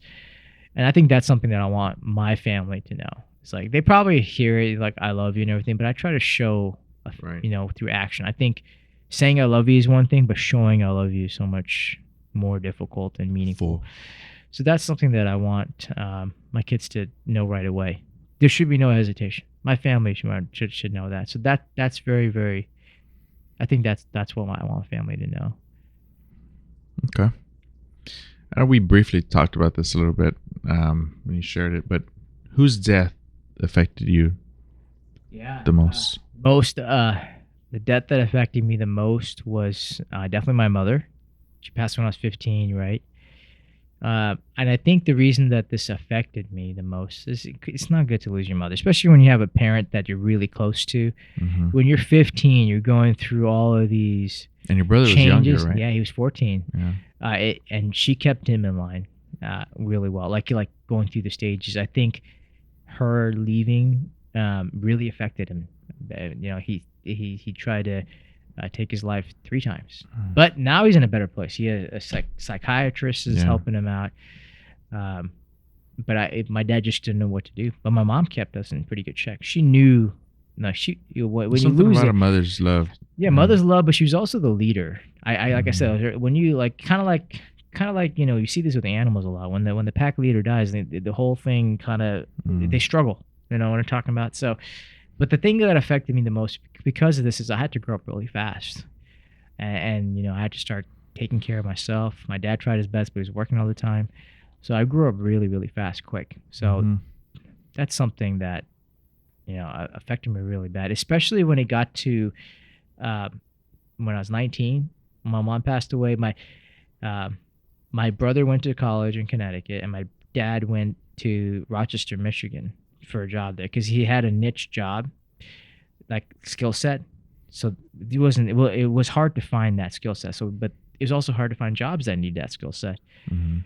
So I was alone in this house, and my brother was alone. My dad was. All three of us. And this was like right after the stock market crash too, right? I mean, the housing market. Housing market. My dad 2000. took advantage of that actually. Did he? Yeah, he's like, all right, let me start buying houses left and right, and it was rough because we struggled. Mhm. But those houses are the reason he's retired now. Remember I told you he didn't really save in 401k. That funnel of money is letting him go to Investing in India. houses. Yeah, that saved him. Honestly. But there was one thing that did do for us with that is like with us living by ourselves. We grew up really fast. We knew how to take care of each other by ourselves. Mhm. So I grew up real fast. I was able to take care of myself. By the time I was 19, I was Yeah. like handling everything by Right. myself. My brother and my dad were we were separated because we had to. Yeah. Well, he went to school in Connecticut. He Where went all did over he go to school? Rutgers. Rutgers. Okay. So he went there. He got a finance degree. Mm. So then he went back there for an MBA. All right. Yeah, so he liked it. It's a good Where's he school. at now? He is in Austin, Texas. Austin. Yeah. He got a job working remotely for LinkedIn. Oh, No, okay. not LinkedIn. Sorry, Indeed. Indeed. Yeah, he likes it there. He likes Austin because it's like very similar to California. Sure. You know, Yeah. I lived there. We lived there for 8 years. Yeah. he likes it there because they have a lot of bicycle lanes. He likes Yeah, riding his is he a- bicycle around. Biker. Yeah, That's cool. yeah, If you were to die today yeah. and you only had one phone call, who would you call? Does the person have to be living? Yeah. I'd have been, okay. I'd have been like, God, save me a good one. All right, let me. I got one lifeline here. What you read isn't true. All right. Man, I know it sounds cliche, but I call my wife. I call Sam. Mm-hmm. She's my best friend. Literally my ride or die. So before I met her, I was very alone, like very lonely. But after I met my wife, all that went away. As long as I have her, Mhm. I don't ever feel lonely. Right. For me, it's like, you. huh? She completes you. Yeah. So like for me, if she's the one person I'm 100% real with all the time. I tell her stuff that she probably doesn't want to hear sometimes, but I'm honest with her, Right. and she's honest with me. So she's my best friend. So if I was gonna pass away, I would call. I would want to just talk to her. It wouldn't be I'd just be like, hey, I'm just going. I just want to hear your voice. So man, that's making me teary up a little. I'm not gonna lie. I'm trying to, but she would be the person that I would want to talk with. Yeah. Man, that's making me teary. Yeah, Thinking man. that I wouldn't be with her. But yeah, that's who I would call my wife. Yeah. My best friend. Yeah. Those are hard questions, man. And I think Those are good. I think Those are good questions. These Makes are you the great equalizers and the things that you wish if you were to go under those circumstances, you wish you would have said, right? And having that Yeah. opportunity to say it. Yeah, Puts it into perspective. Yeah, because especially like what you're going through with like in the struggles that you guys are with building all this up. Mm-hmm. When you have somebody that goes through the ups and downs with you, and especially when things don't go right at the beginning, but they help build the foundation, the Right. legacy that you're building, that person becomes so special, Mm-hmm. you know. And that's my wife. Like she's been there with me through the toughest. Even when like I told you, my brother tried to take his life, she was there with me for those times. Like when you have someone like that, like it's amazing. Like you just never, there's nobody else that I'd ever want to be with. Like it's Right. just when you have somebody that's strong support system, like it's, so that's why I said I would call her. Mm-hmm. So yeah. Yeah. If you had an opportunity to call each of your kids, what would you tell each of them? Before I pass, Mm-hmm. I think I would tell. I don't think it'd be a different message. I think it'd be the same. I would tell them. It depends. Like if let's say this is when I'm younger. You know, I told you I'm 44. I remember earlier I said if my Your months mom. when I pass, I would tell my kids, don't mourn for me. If you can, yeah, I get it. Take care of your mother. Take care of yourself. Take care of the family. The family comes first. Remember what the values we taught. you can cry for me for a day, but if you cry twice, I'm gonna come back and be like, Eerie smack you and be wilderness. like, yeah. Because- But like honestly, I was like, hey, look, I get it, it's sad and everything that I'm going, but you have a responsibility for the family. You know, you guys aren't kids, and well, it depends if they're gonna be a little bit older, so I guess they're kids. So, but I'd be like, yeah, it's enough time more. You got to move on. But if I got way older, I'd probably talk more about instead of saying goodbye, I'd tell them a story that I really liked about that was like a fun story, or something that I was like, this is you. I don't know. Yeah. Something that I always like to share with people, something unique to them. I think that's what I would do, to leave the world with a laugh with my kids. But if it's earlier, I would make sure that, you know, like make sure that they have like a sense of purpose. You know, when I'm gone. Yeah. I'd be like, you got to take care of the family, like not just go in the field, so that they're not all in shambles. They, you know, they understand that I'll be disappointed if they did not pick themselves up and take care of their mother and family. So that's what I would tell my kids. You know, going into God, I know we tapped into that. Yeah. Do you believe in God? Why? It's remember I told you about the eerie wilderness stuff. So I do believe there is. It's hard for me to say. I do believe that, I don't know if there's one God, but I do believe there is a God. I do. I don't say it as much, and I do believe there's also evil. So I think there's multiple gods. Do I think that it's the God that we know now? I don't know, because I think it's just an interpretation of what. But yeah, I do believe now that, like, after seeing those things, yeah, I do believe there's a God. Because if there's stuff like that, there's got to be good. Yeah. So, like, I saw my mother, that person, that's good. I saw that creature. That's evil, in my perspective. Right. It didn't look nice. It didn't look like it was trying to. It looked like me when we went to that secret room. You're like, that guy's evil. you gotta talk to him. Okay, you gotta talk to him. Who knows? He might be your best bud right there. He might be the dire wolf from. Yeah, don't piss him off. Yeah, he looks scary. Yeah, man. I think I do believe in God. I do. So. Yeah. Do you have faith? And has your faith always been this strong? I'd say my faith is low. I'll be honest, because I've never had a time where, and I probably should be lucky, where I needed to call for God, for a blessing. I prayed here and there. If anything, my God's my mother. I pray to her every day.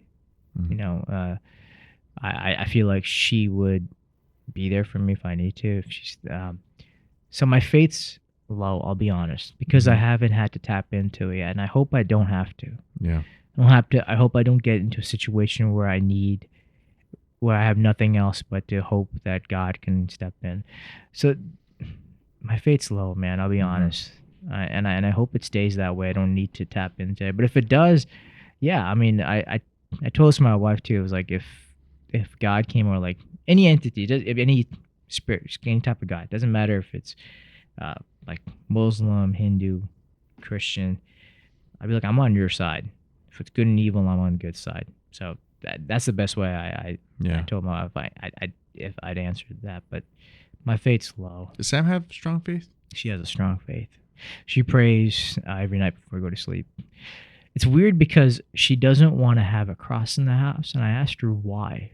And this is when I knew her faith was low. She's like, I don't want the evil to know I'm siding with one, or she says it's much better than I did. Sure. She said if right now I'm neutral. She's like, I feel like it's neutral and it's going to leave us alone.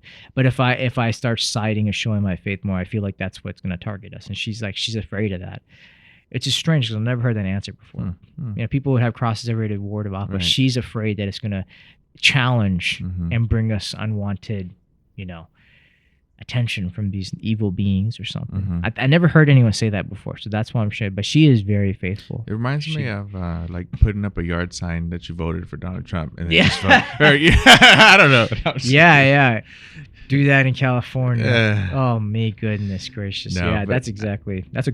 It's funny, but that's true. That's true. You don't want to share your political affiliations. Target. Who knows what they'll say? That's funny. No, but I asked that question because I've had my own journey in my faith. I've always believed in God, and I've always had I've always had strong faith, I would say. Mhm. And my biggest downfall in my journey is never been, I've always verbally said God was first and God this, but I've action wise priorities have put things before him. And on paper it'll always say God number one, God number one, God number one. But when you sit down and like you look at your life, right, and you say people can have a holistic approach and say, oh, my purpose is this. But when you look back and you say, oh, actually, your purpose was this over this period of time, that is what it is. Right. And so my actions have said otherwise. And I think in the times when my actions have been invested heavily into people, into specifically my wife, right? I share this story with her all the time, and she knows it. She knows that even though I always said I had God first, there was a time where I put her over him, and I only know that because when I lost her, I almost lost myself. If that makes sense. Yeah. And had I had God number one, I never would have gotten that low. So, it's a beautiful thing to see people's journey and their faith and where they're at, and I hope that conversations like this can bring people closer to their peace and their fulfillment. And so that's why I asked that question. Yeah, and I think you probably are. I don't think you put, well, from what you shared and what you've accomplished, it feels like you're doing what God wanted us to do, right? I always thought this was interesting that people always have to go to church, temples. Mm-hmm. I was like, to show their faith Right. and pray. I was like, I feel like God's done his job by bringing you here. Just wants to see what you do. You're doing by helping other people. Isn't that, I mean, I think that's what he wants. He doesn't need you to keep, in my opinion, I'm not trying to disrespect you. No. I told this with my wife's family too. They're Christian. I was like, why do you go to church? And they're like, because God's there. I was like, isn't he everywhere? Isn't he? If you just, why do you pray in your house when things go down? Why don't you go to church then? I always found that very strange. I was like, I feel like they said that it's more like people coming together. So I was like, okay. But for me, I was like, I feel like you show your devotion to God by helping thy neighbor and all those other things, right? Being a good Christian, and you're doing that. Mm-hmm. So I think he knows you put him first, in my opinion. So Yeah, I think certainly now, but in that time in my life, it wasn't. And even though I said it on paper, how old were you was. when you had that type 22. I was 21. Oh, you were just a young kid. 22. Yeah, You yeah. know, Well, I mean, I invested so much into. It's funny because it reminds me of another. This is one of the best. This is a crazy story. I'm gonna share with this one real quick. okay. And it's crazy, but it's also funny. It's a lesson my dad taught me.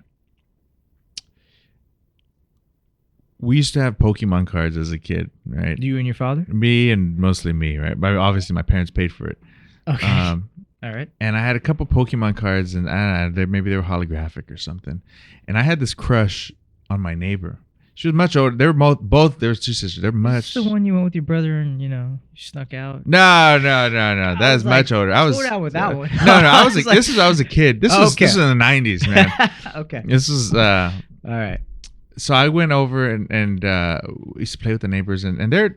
I mean, they've got beautiful families. We've all. I mean, this is when I was a kid, right? Yeah. And I used to have a crush on both of them. They're much older than me, though. And I remember telling my parents, like my mom and dad, I don't know, why could you have me sooner? And right? And I was like, golly, my mom was already a teenage parent. And my dad, both of them were. My dad's like, how much younger could I have?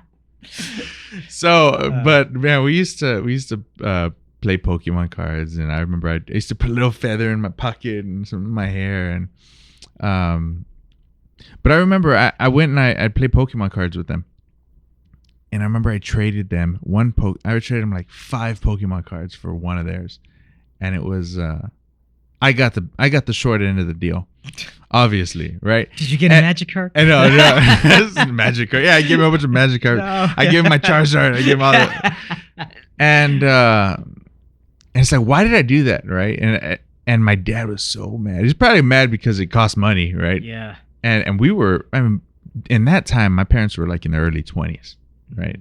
And this is really wise that my dad taught me. And I remember he's like, why did you trade them 5 Pokemon cards for 1?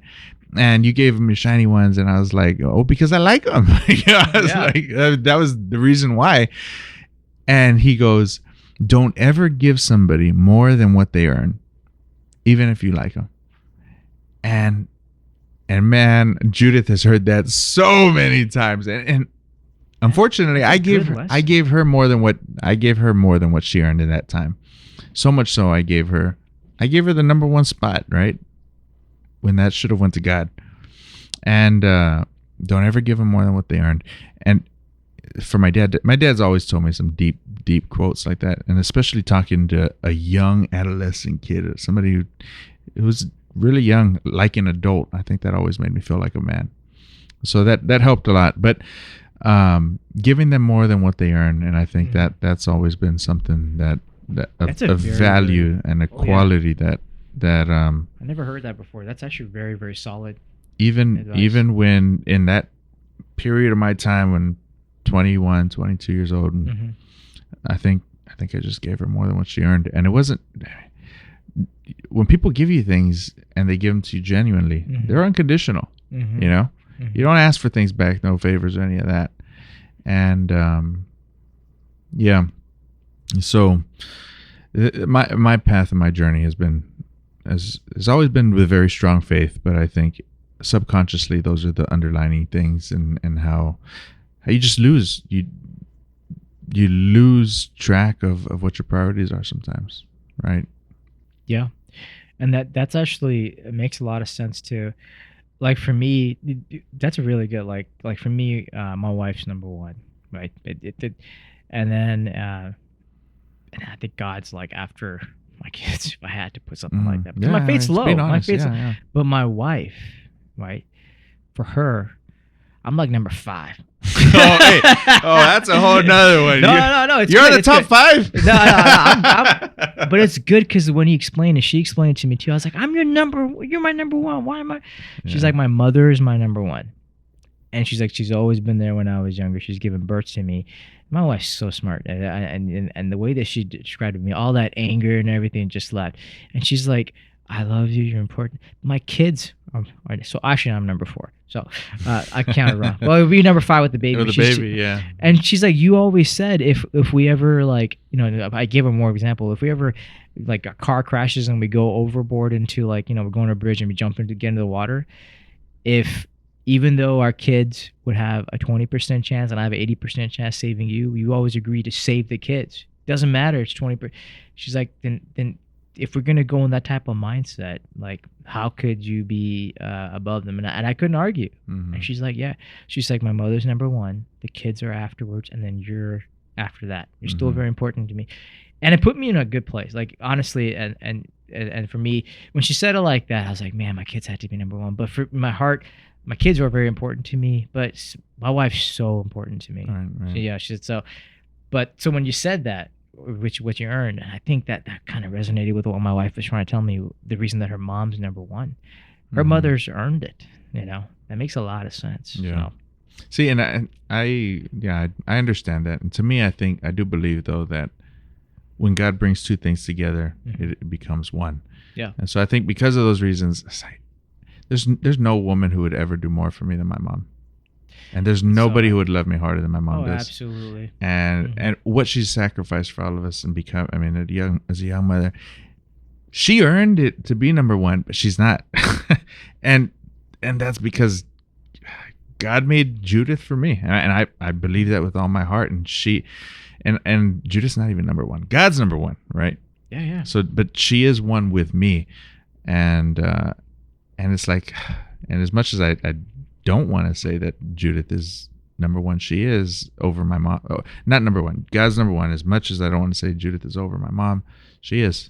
And I think that's the way God made it to be. People take it too, brother. Like take a position. It's like my wife when Sam said that, it set me straight.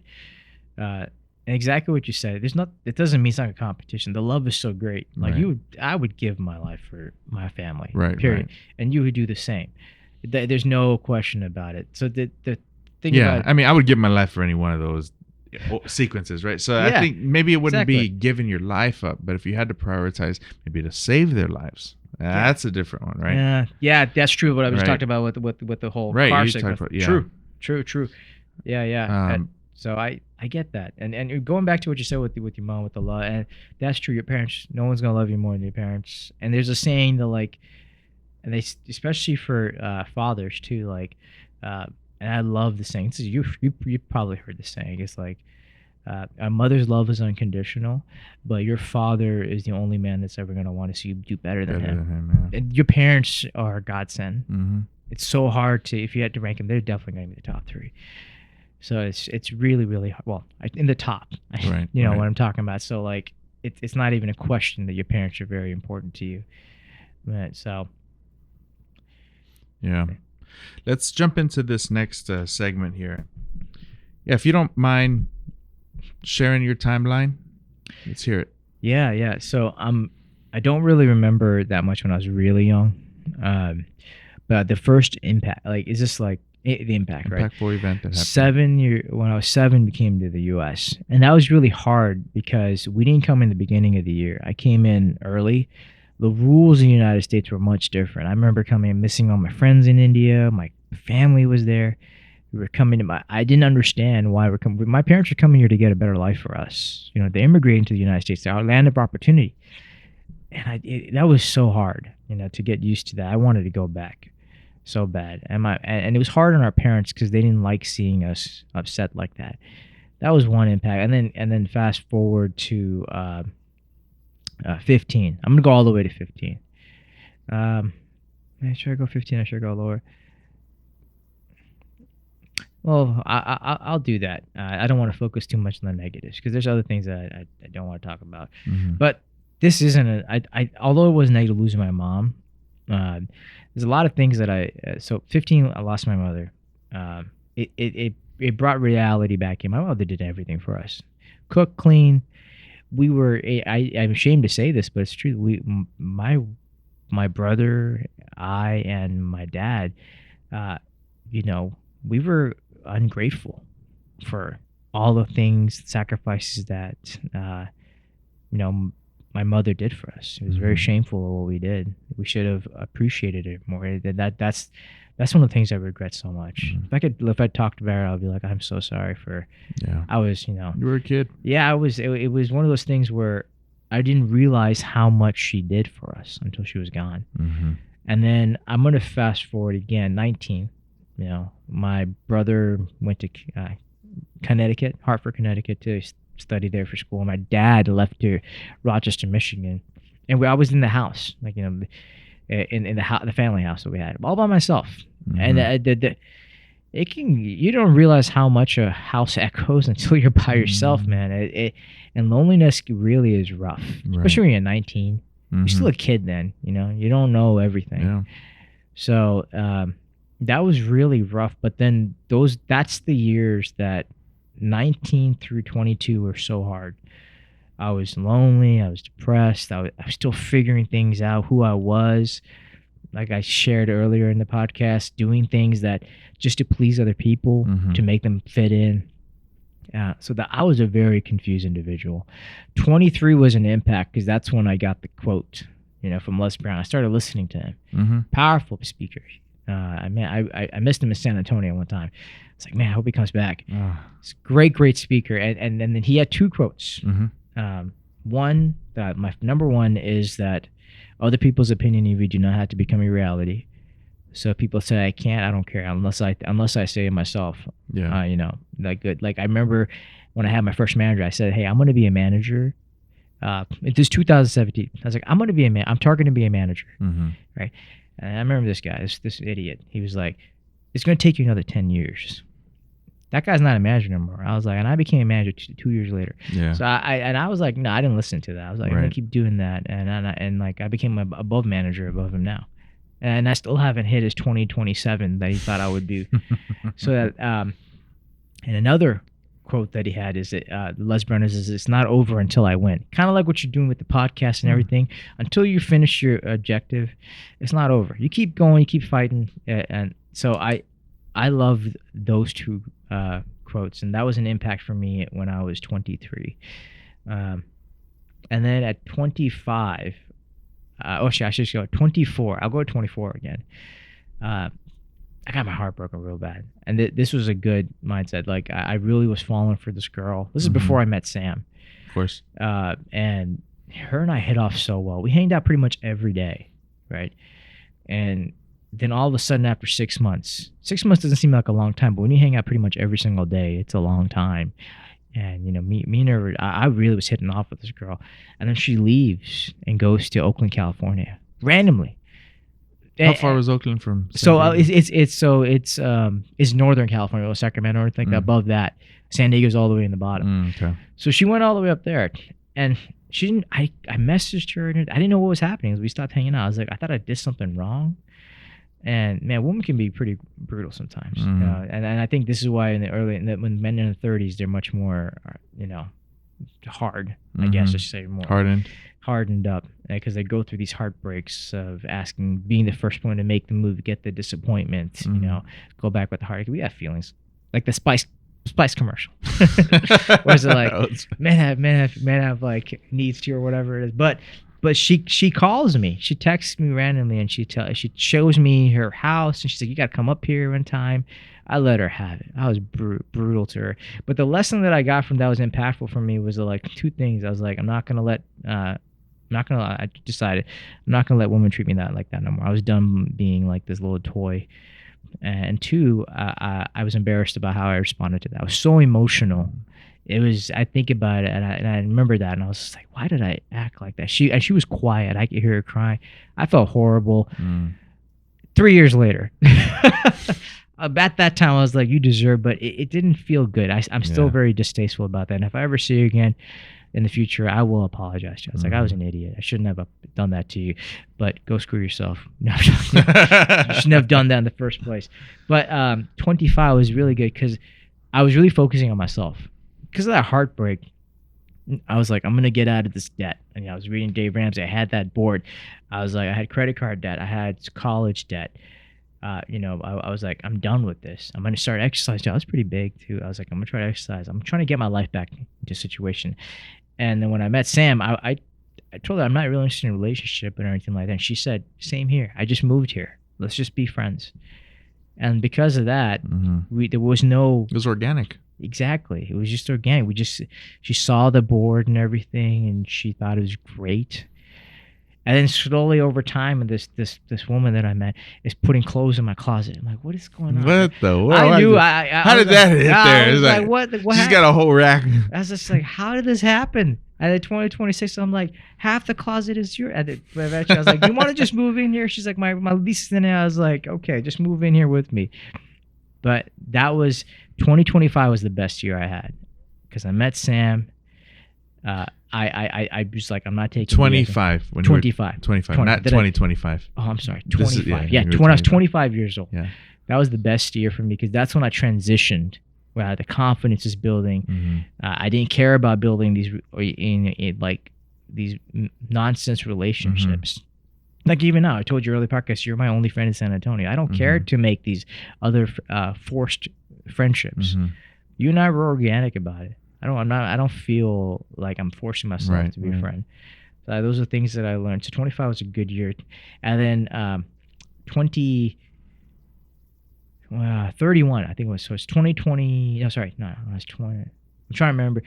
When I was 30, I put in the board 29. I'm going to be a manager. I didn't quite hit 30. I hit. So 2020, I became a manager, and I hit the 6-figure salary.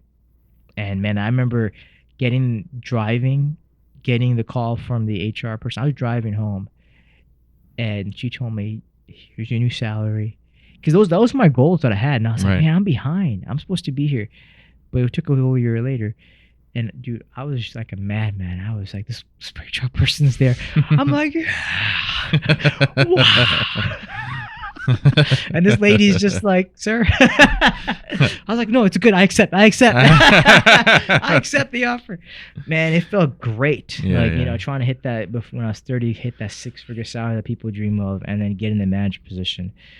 And then the year later, when I was 31, I got my kid, Sam, and it was hard for us. We were trying for a long time. It just wasn't working. I went and test, nothing happened. We were about to go test to see if something's wrong with her, and then boom. It was hard, man. Like there were some times there were some tears, some false positives. Yeah, it was rough.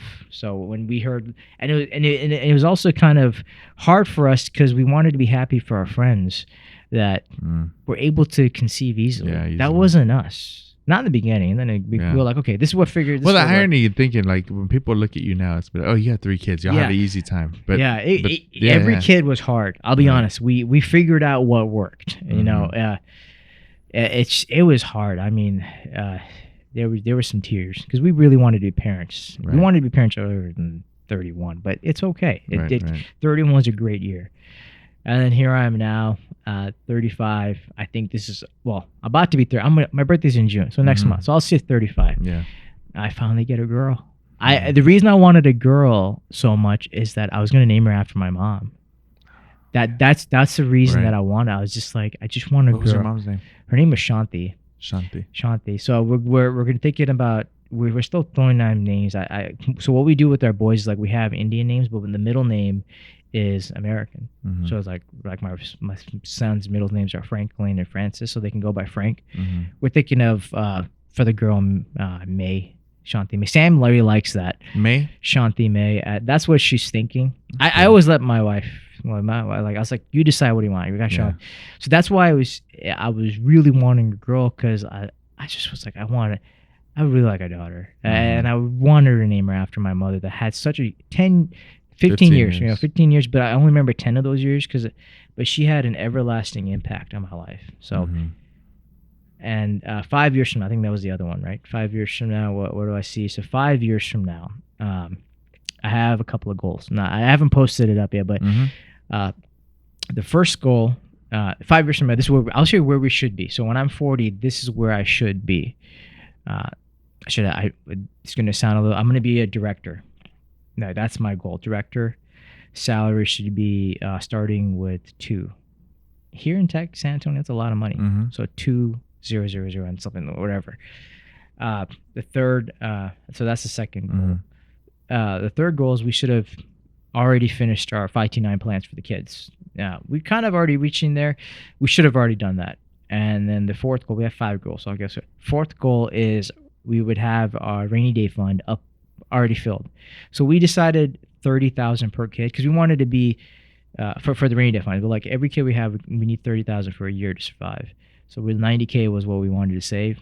We're going to go to 120K. Well, so we should have had a rainy day fund up there. And the last one is because our kids would be out of daycare. We're pretty much paying another mortgage. I was like, we should have a beach house or a condo in Port Aransas. We can afford that with what we're doing. And this is when I was talking about money and everything. If you know how to use it, you know how to use the tool, you definitely can make it work for your advantage. So that's where we'll be 5 years from now. Yeah, that I'll be. I think actually, and you'll come to that freaking house with me. Well, I'm hoping we make that a 1-year beach house goal. Let's scratch all the other stuff, right? Let's do the one house, and then we can have. We go back every time. We have PI planning meetings at the beach house, and we're like, all right, we gotta make those others. We just had the podcast. Figure it out. Time, No, we're excited to. Actually, I was. What about you, man? What you got for 5 years from now? Well, let me. My mom's birthday's coming up, and we're planning on. She always likes going to the beach and stuff. So I was looking at some of those Airbnbs at Port Aransas, Rockport, all that. And I'm like, man, they could be pretty lucrative because what we're gonna drop if we end up going. It's gonna be a big house too. So there's that, but it's also. It's going to be a pretty penny going out there. So yeah, the Airbnbs are getting more and more pricey these days. The hotels are starting to look nice. So I understand. And they have so many rules like clean up and everything like that. So I'm just like, but we always get an Airbnb, honestly, because we take my wife's family too. Exactly. We go often. So yeah, well, moving. You guys been there before? Port Aransas? We've been to Port Aransas, but never like rented a house or anything. Oh, okay. And then my brother during that was South Padre. They all went to South Padre and hit up all those things during spring break in college. I never went though. So yeah, it'd be cool for us. And now that we're 5, plus my mom and dad. I mean, it's getting closer to 10. If my sister and my nephew go, we're a crew of 10 people rolling. You need an Airbnb at that point. So yeah. There's- And then my brother lives, well, his wife's from, my sister-in-law's from Rockport. So we're like, maybe we'll do something in Rockport and they can come over and hang out too. And he's up in Georgia right now, but I don't know. So we'll see. I think you always have good ideas and they're well thought out. So I appreciate know that. Thank you. that whatever timeline you end up getting a house in Port Aransas. Hopefully, we're all hoping for a year timeline. Yeah. But whether or not, I think it'll turn out good. And I think a lot of that comes from. Thank you for saying that. That's very kind of you to say that. We're very risk adverse. These things, these goals that we're having, and my wife talked about, like, if it doesn't make sense for us to have a beach house financially, let's not do that. We're not going to put us in a pit. But the way that we planned out and everything like that, I think it's very doable. Yeah. But we don't know. What if I lose a job or something? That'll derail some of the goals. But so one thing that's come to mind for me, and I am very appreciative that I've done this now, is if you kick the can down the road saying it's not the right time, you've lost that time between when you actually do it now to raise your kids in that environment, right? So your kids would have grown up always knowing the beach house, right? Say, you don't remember anything before 5. that's very true. Right? Yeah. You're making a 5-year goal. Your youngest will be 5 by then, and your Ram and Rohan will be much older by then, right? So it's like those are the lucrative, memorable times for them to make an impact on their childhood. And so when you have those opportunities to create an environment for them at that age in their life, that becomes a part of them. That is such a great. That actually motivates me more to do it next year. Yeah. I will invite you guys. Come in there, because that reminds me exactly what you do with your ranch. You're doing That's that exactly to with the build a ranch. relationship with your father, right? My father and the girls love the ranch, man. Yeah. You call them up right now, we're going to the ranch. I mean, Sam was like that too. She's like, once this kid is a year old, she's like, I want to go back. She likes the ranch a lot. She really does. Yeah. It's like, where's this? dude, we love having y'all out there. Y'all are You like guys the best, you guys are especially the super kids. It's so we had a great time every time, Yeah. and I'm hoping that the kids get old enough that we can spend a night there. Although I talk about how scary it was and Yeah. stuff like that. Oh, it's a lot more comfortable than the first time y'all went out Yeah. there. And man, But, I mean, with the cabin, working restroom now, Yeah. and I think we still have to sleep outside. yeah. But because To get the experience. it's such a yeah. It was so. That's one of my favorite. I'll talk about when I talk about that. I liked staying outside, talking to you, Stars.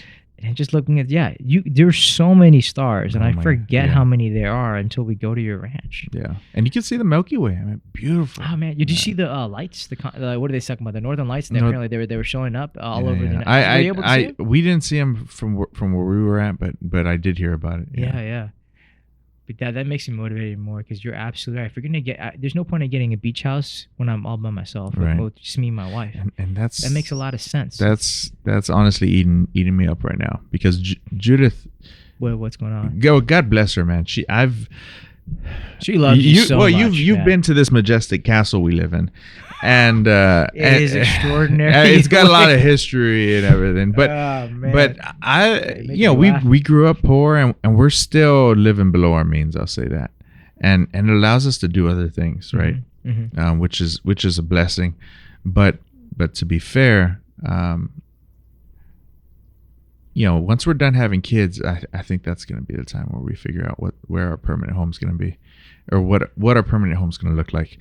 Because we've got 3 girls all in one room, and it's where you spend the time with the kids as they're growing up. That's what they're going to remember. So I think having a place, having that environment for our own family is important, and I want to make sure that we get there. And I'm, I tell you that, right, jokingly about the beach house, but just to keep that in mind, like where I think I did a good job on the ranch having that there, maybe not so much on the house we live in now, but who knows, maybe we'll Well, We've talked do about you adding. think it's cheaper to buy a house or just build? Because you Build. have so much property here. It's I want to amazing. build. Or are you going to build in the ranch? I don't. I think it's a little too far. Your for dad us to jokes go that that's where he's. Well, gonna go. he's probably serious, but he's. Oh, I'm yeah? gonna retire at Southside and go work for Crystal City, and I'm like, Dad, you're not gonna. It's like we'll find something somewhere a little closer, just because. I could see us building a big house out a little bit closer than that, but that would be more of a retirement thing for us too. And I'm. It's real difficult because where we live on the south side of San Antonio, most of our property is landlocked for the school district to grow to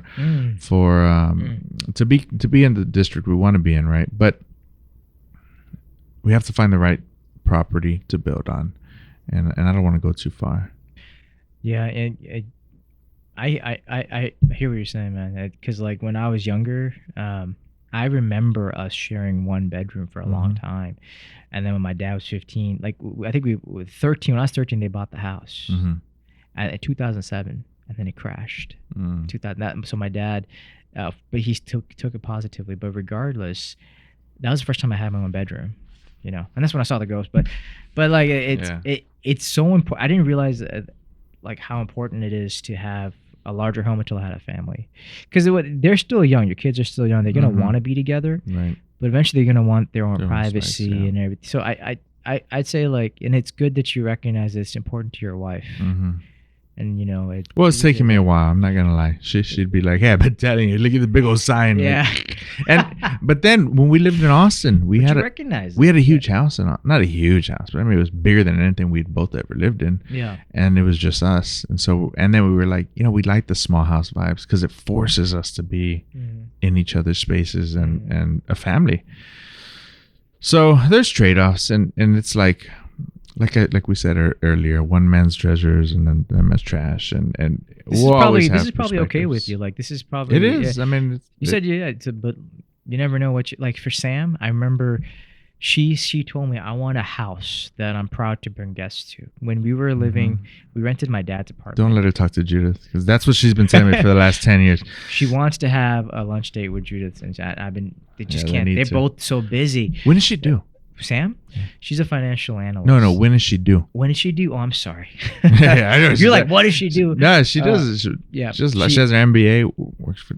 Oh yeah, she the teaching and stuff The like teaching that. thing Thank you plus, for doing that. I forgot to mention that. That was all her. She's her. she's enjoying it. Honestly, even with learning how to be a professor, I think she's really enjoying it. She's a great teacher. She's just from what I've seen her, how she explains things to me and. Yeah, just interacting with her. She's so smart. That's why I think Jude and her get along, because even when I talk to Jude, she's really intelligent. She's a brain. She has a brain. She's really smart. So what she's due September. So they're saying September 25th, but both of our kids came a little earlier. Like my oldest came 2 weeks earlier, 38 weeks, and then my youngest came at 39, which is okay. 38 to 40 weeks is fine. So I think it's going to be mid-September, September 15th, sometime like that. Which is funny because my birthday is June, my oldest is July, Sam and my youngest is August. Now we have September. Wow. It's like, wow, Perfect. We're around that time. It's like, all right. So that's interesting. So it just kind of was a weird coincidence that it kind of worked out that way. That's awesome. So yeah, man, I'm happy.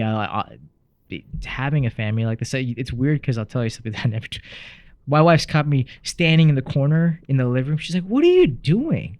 I would do that often. I was like, "Come here," because I grew up like you and I grew up very similar. Yeah, we weren't that wealthy, right? And I was like, all of this is ours. Like, do you see? And it's a big house compared to what. Yeah, you got a beautiful home. And I appreciate it. Thank you. And like, if I was here, I would stand on the corner of this ranch, like the slot that you have, and just look. And I'd be like, "This is all mine." But I would do that. She would catch me, and she finally got used to it. I would have to step just to feel it and see it. The first time that my dad came, this made me so proud. My dad, when we bought the house 2021.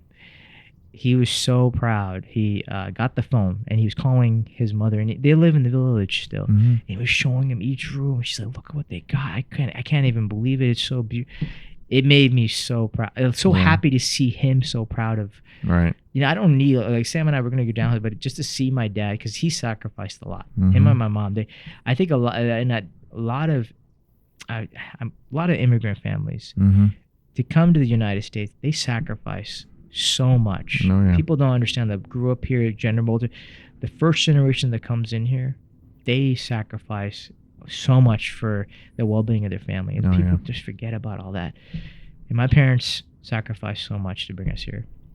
So to see that, the fruition of his hardship, that's when you knew. I was like, and then of course the grandkids came, and so it just made me. That's one of the best. I should have put that in the years. I forgot. I think it was. I don't remember exactly the year, but that's one of the things that made me happy. And I think that when you buy that house for your family, and you see the joy that your family has, I think that's going to be memorable for you. You're never going to forget. I think that's going to be more memorable than in my personal opinion. The ranch and everything, because you see the joy. Like, are your kids running into the individual room? This is my room, that room. Your wife's like jumping into. I think that I can't wait to hear that story, because I guarantee that you're going to never forget that. No, you're right on, man. I think you're on to something. I don't know if I don't know how it's going to come, but it will. Whether we build it, we buy it, just don't rush it. You know, it'll happen. Right. It'll happen. Well, and we've been very, very blessed that we have so much chemistry, her and I, for so many years, that we're able to be elusive in how we're when we both work, we both raise the kids, and we've got a lot of help too. We've got good friends, good people praying for us, and it takes a village, man. I mean, you guys do, even though it seems like she's very supportive of everything you do, and I knew that was the case when she did the stand-up comedy for you. I was like, this woman loves this man. She's going up there, and she was funny. I didn't know Judith was that funny. She was pretty hilarious. Good. I thought she had a good day. She was so funny. Yeah. Oh my God, your dad was hilarious. I say it was some raunchy jokes, but I was just dying, man. My dad. Your dad needs to do stand-up. Yeah. Well, you should see some of. Parental advisory. That's what it should be. That'd be banned on YouTube. They delete all these. Well, we did a whole bunch of run throughs, and man, me and him were just talking for hours and about nothing, just talking about nothing. You guys need to eventually do something like that too, because even Joe Rogan, when he does, I keep going back to him. He'll have times where they're just talking about nonsense, but it's so funny. Yeah. Your dad's a character. He's a memorable character. Yeah. I haven't laughed that hard in a long time. When your dad was laughing jokes left and right, oh my God, my ribs. Well, the other thing is, man, I've heard those jokes for 33 years, man. It's like, so I'm dying. I'm just like, he's going and going, and I'm, man. But it gives me a good arsenal to pick from to make my jokes, and I think I'm a good balance between both mom and dad. My mom is your whole family, even your sisters and everything, they're very respectful. Yeah. Very, very welcoming. Even when we're there, they just say hello. Very, very supportive. I think it's important to them too to see your goals. Right. And I think clearly they want to be involved, a part of this. It's important to them as well. Yeah. So, we talked about first time we met and stuff. Mm-hmm. I haven't added this question to the thing, but this is one I want to ask. That's because I definitely remember a time when I did this wrong. What is a time when you made a bad first impression? Oh man. Bad first impression. I don't know why this is coming in my head when you say that, okay?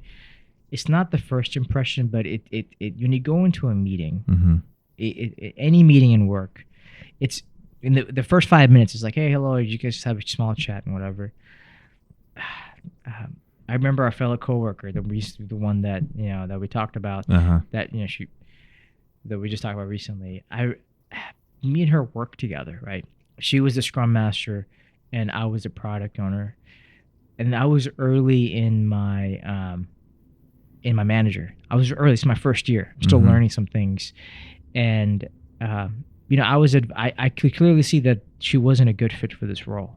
And I mentioned that to the program managers, like, hey, we need to figure out a way to find her. This is what I told this program manager. I said, we need to find a different role for her because the things she's saying is going to affect those folks, the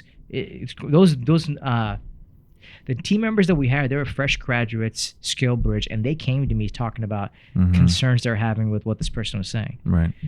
And so, and I shared that with the program manager. And I was hoping that the program manager would have worked with her to find a different role, or talk to her to be like, and I said, we need to, and I this is the mistake I made. I said, we need to swap her out. I should have said, we need to work with her. The program manager swapped her out without her knowledge. So when I had that meeting with her, it was hard. First impressions were, when I went in, I was like, hey, this is my first impression. I said, hey, how you doing? I was like, how you doing? Yeah. She was like, how do you think it was horrible. And she's like, you lied to me, you betrayed. And I was like, I lost my, you should. And that was, and I realized, and the reason that I'm saying that, and I came in coming up with, and this is why I think this is a bad first impression, because I should have known better. Like, I already knew what the context of it was, and I was going in all happy, and it set the mood terribly for the entire. If I was empathetic and I came in, and I was like, hey, it came in a different type of approach. Yeah, I think that that person and I would have left with a mutual respect and understanding. But she hates my guts now, so. I know it's not it's hard to forget the first impression, but when I came in that meeting in the beginning, that left an everlasting distaste for her to working with me ever again. And so I do regret, and that was a huge lesson. So now when I go into a meeting, I make sure I understand, and I'm more empathetic if I ever have because I've had those other discussions with my team, and I handle it so much better. And I always think about that, how I should have handled that, but it was my first year as a manager, if I'm being honest. Yeah. So, no, man, I've had my fair share of bad first impressions, and I think it's humbling to hear others share those because it happens, And for me, I've never been a real big on first impressions. I like to see somebody through. Like, know them over a period of time and give them like a 90-day, let me see how they act, interact, how they treat people, how they communicate, how do they deal under stress, because all those things make a map of a person's character. Yeah. And, there's different ways you can directly attack somebody's character to help shape it up. Is that the most effective? Probably not. Maybe there's other ways to go about it. Maybe some people need to. Maybe they're at that point where if they don't do it, somebody's going to get hurt, and you need to change that. And so I always try my best to think of things in that context and really not make the first impression so important. But I know sometimes, especially for high-profile people, when you meet them for the first time, those things can either leave a good taste or a big disdain in your image to them. And the only remedy I know for that, to fix that, is time. And most of the time, for me, I feel like if they didn't know you to begin with, give it a couple years, 3 years, 4 years before you go back and try to introduce yourself again or something. I mean, and that's the difficulty of interviews too, right? If you don't, not just high profile, like your first impressions, right? It'll set the tone for the rest of the interview. Exactly. I didn't want to use an interview example. That's why I was. Well, I mean, that's another perfect time where I felt like I gave a horrible. Yeah. I mean, I remember I got slammed in a technical interview, and I'm You're asking all the wrong questions. Like, holy moly! And then, but you know what? I learned so much from that interview, and as a matter of fact, I stole the style of how they interviewed me, and I started interviewing. And I remember looking like, I'll tell you what it was. They had a long list of different things. They're like Python, Docker, Ruby, AWS. Rate yourself from 0 to 10. 0 being you don't know it, and 10 being a PhD professor in it. Did they do a follow up for the ones you said you had a 10 on? So they go, okay, everything you're less than 5, you don't even need that. And I don't think I put anything less than 5 on a bunch of them, right? I'm like highly inflating, and I'm like, no, I'm like a 5. Like the way I thought of it is like 5. You can Google it and figure it out, you know. I'm like, so most of the stuff. So then I'm like, man, I just what a great tool to evaluate how somebody perceives themselves, and also. But what do they do with the? Did they make you like prove? So it, the way I did it, I put a lot of 3s and 4s, and I put a lot of 5s. I don't think I put anything over a 6 or 7. So they asked you questions. So about 7 was like my highest, and I think 7 I put like I knew DevOps stuff that were 7s, and like some of the tools that we use, I think like Bamboo and the Atlassian suite stuff, I put all that under 7. But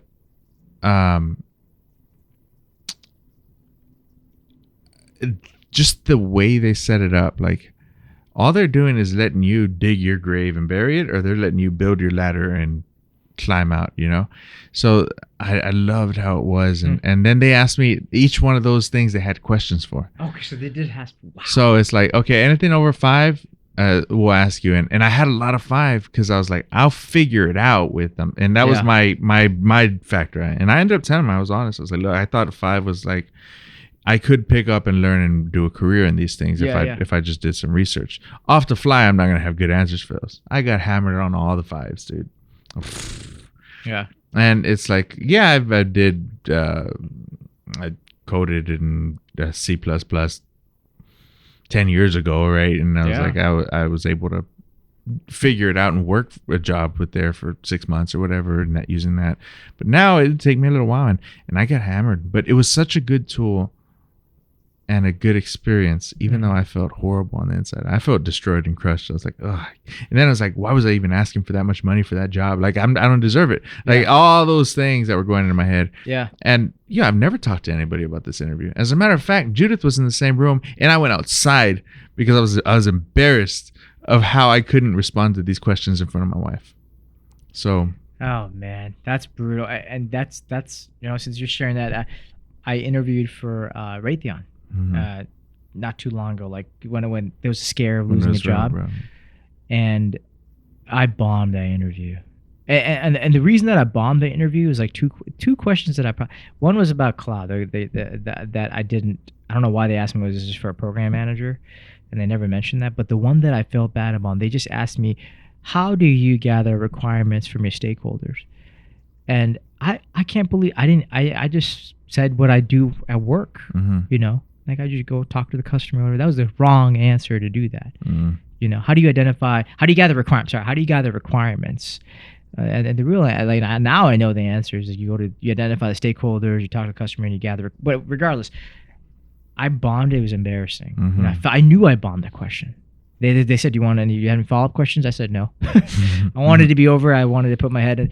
But because of that interview, I was like, I need to get the PMP, the project management professional cert. And because I going for that, studying for that, dude, all that knowledge and how to do it has helped me right now where I don't have my director or prior my manager. I'm the one leading the team because that forced me to. I'm leading. So exactly what you're going through, and you got the. And I never thought of that. Yeah, your failure sometimes seems to be the best thing that's happened to you. Yeah. It sucks though when you're in there and you're doesn't feel good. You know, and they're staring at you like your resume says you got all this. Yeah. Like, what's going on? It's just a horrible feeling. You just want to be like, click. You know. What I like about it the most is that it helps you to determine whether like that person thinks he's all that or not, and those are hard things to tell. Yeah. Right. Because most of the time, for me personally, when I had a large team and I was hiring people, I think I'd like to have somebody who can see a project through, work something all the way through, and doesn't think he's as good as he is. Right. Yeah. And can work with people, right? I'd like a curious person who doesn't think he's as good as he is and anything else, and a strong reader. To ideas, probably. Right, they're flexible, probably not thinking that comparable. their way is the best way. And and you know, there's some personalities that have been doing things for a long time, and they've seen things work good for a long time and things not work good for a long time. So they are dead set that this is the way to get done because they know it works. And it's like, okay, I get it. Maybe you don't have to yell at everybody. That's the way it needs to be done. That's it. But those are. I call them dinosaurs. Yeah, dinosaurs. Because they're old school. They're getting extinct. They're like, they're like, no, this is the way it's happening. Man, we have a couple of dinosaurs still left. Yeah, and they're valuable. They are. They are. But it's tough for a culture. Especially when you're trying to do new things. They really can't handle new, like trying to conform to this. Right.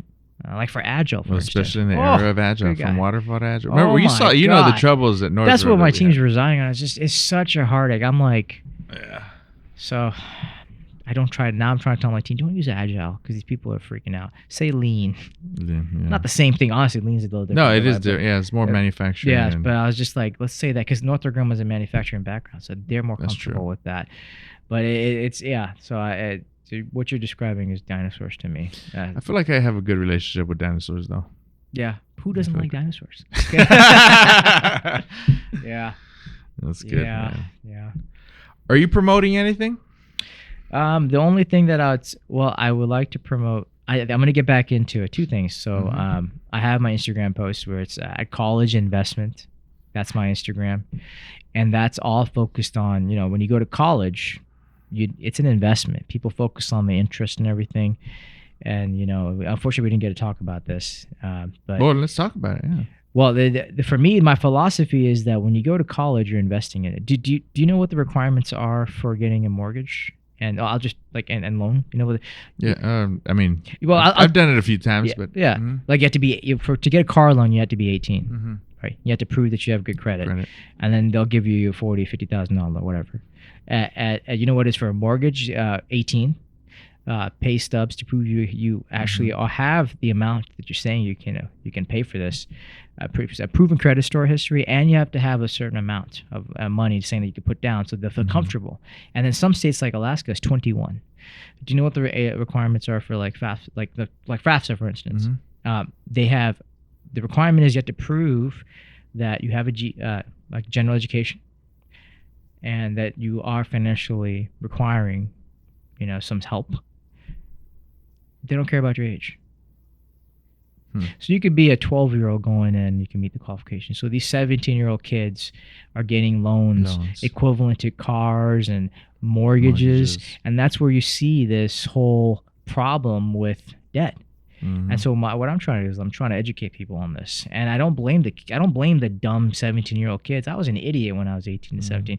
So how could you expect these kids to like you're like my kids? Like if you think about your kids, if they're like, hey, I'm gonna borrow $100,000 as a parent, you're gonna be like, what are you borrowing that money for? How are you gonna pay it back? But they don't ask that questions for college, like and these colleges in my view. And I'm trying to help out that's my goal with this whole Instagram post is I think college loan lenders are predatory. They take advantage of children. And I think that the schools, these colleges now, they don't really care about the kids. They're giving off these useless degrees because they're trying to get the money. Like, well, why don't you I'm trying to showcase, say, if you get a psychology degree, people don't know that you only have an 8% chance of getting employment within the country. That means you have to move and travel. You have a 92% chance of not getting a job.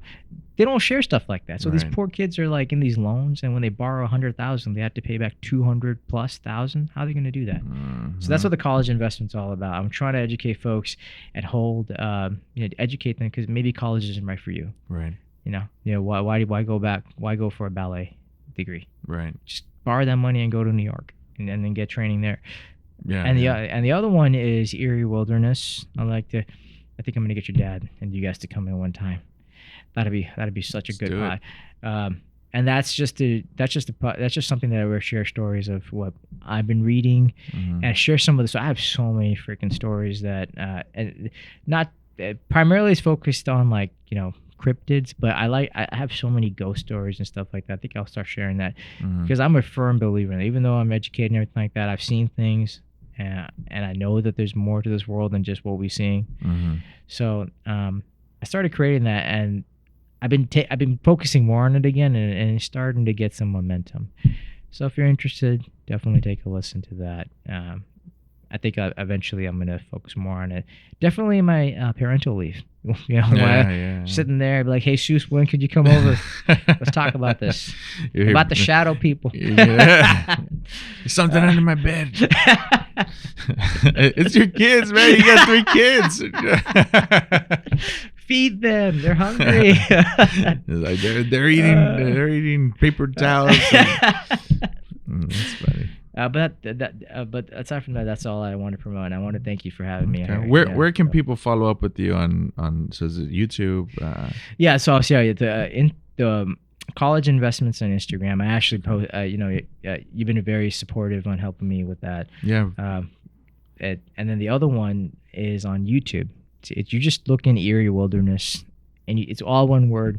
You should find me. And then it's just another one of those. And eventually, I think if I start really focusing on it, I'd really like to focus it on Texas. I've been thinking about that for a while, not just San Antonio, because I want to keep it focused on one area. Some other podcasts do this too, but I'm not trying to make money off of this thing. So curse away. I don't care. I'm not trying to. I just want people's voices to be heard, and I think it's fun. And that's one of the things I wanted to do, because everyone has some experience that they're afraid to talk about. Especially the old ranchers, man. They all have stories, and it's like just to preserve them. Everyone, everyone I talk to, they have some story they just get nervous about talking about, and I think it's very fascinating when you hear about that, and it also helps because you also understand what people went through and how they got out of it. Right. And that some people may be listening to that they have something that they can't explain in their house and it's terrorizing them. So they may be like, how did you get out of it, Jesus? Because these things follow you. They didn't follow you. So maybe because you ran after it. They're like, well, we get a priest to bless the house every time before they bless his house. They bless the building. We did the same thing. Mean, I got a Christian priest, and I also got a guy from the Hindu temple to come and do that. You got everything. Yes. Oh, I got terrified. Yeah, but it's got to be Catholic. That's. Oh, is that right? Oh, that's man. what you missing out, man. That's awesome. Okay, and social media? Do you have your social media you're sharing, or mostly just other stuff? I don't have any social media. Though, like, you could probably look me up on LinkedIn. I don't. To be honest, I'm trying to cut back. Facebook is private. I don't. I'd rather just share those two. Yeah, those two for now. So, anything we missed? No, I don't think we did. No, this is really fun. You probably have to lower the volume a couple places. I'm shouting at this thing like a freaking monkey. I don't think there is a lower volume option for this podcast. No. It's like, oh man, we got to get that energy across. Yeah. And I'm gonna look forward to looking at this thing. I probably want to more.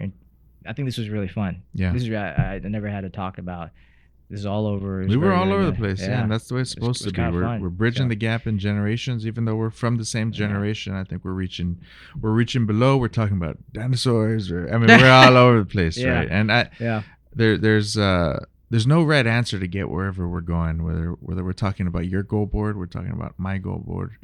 I think it's conversations like this that bring us together. Yeah. And that help us push each other.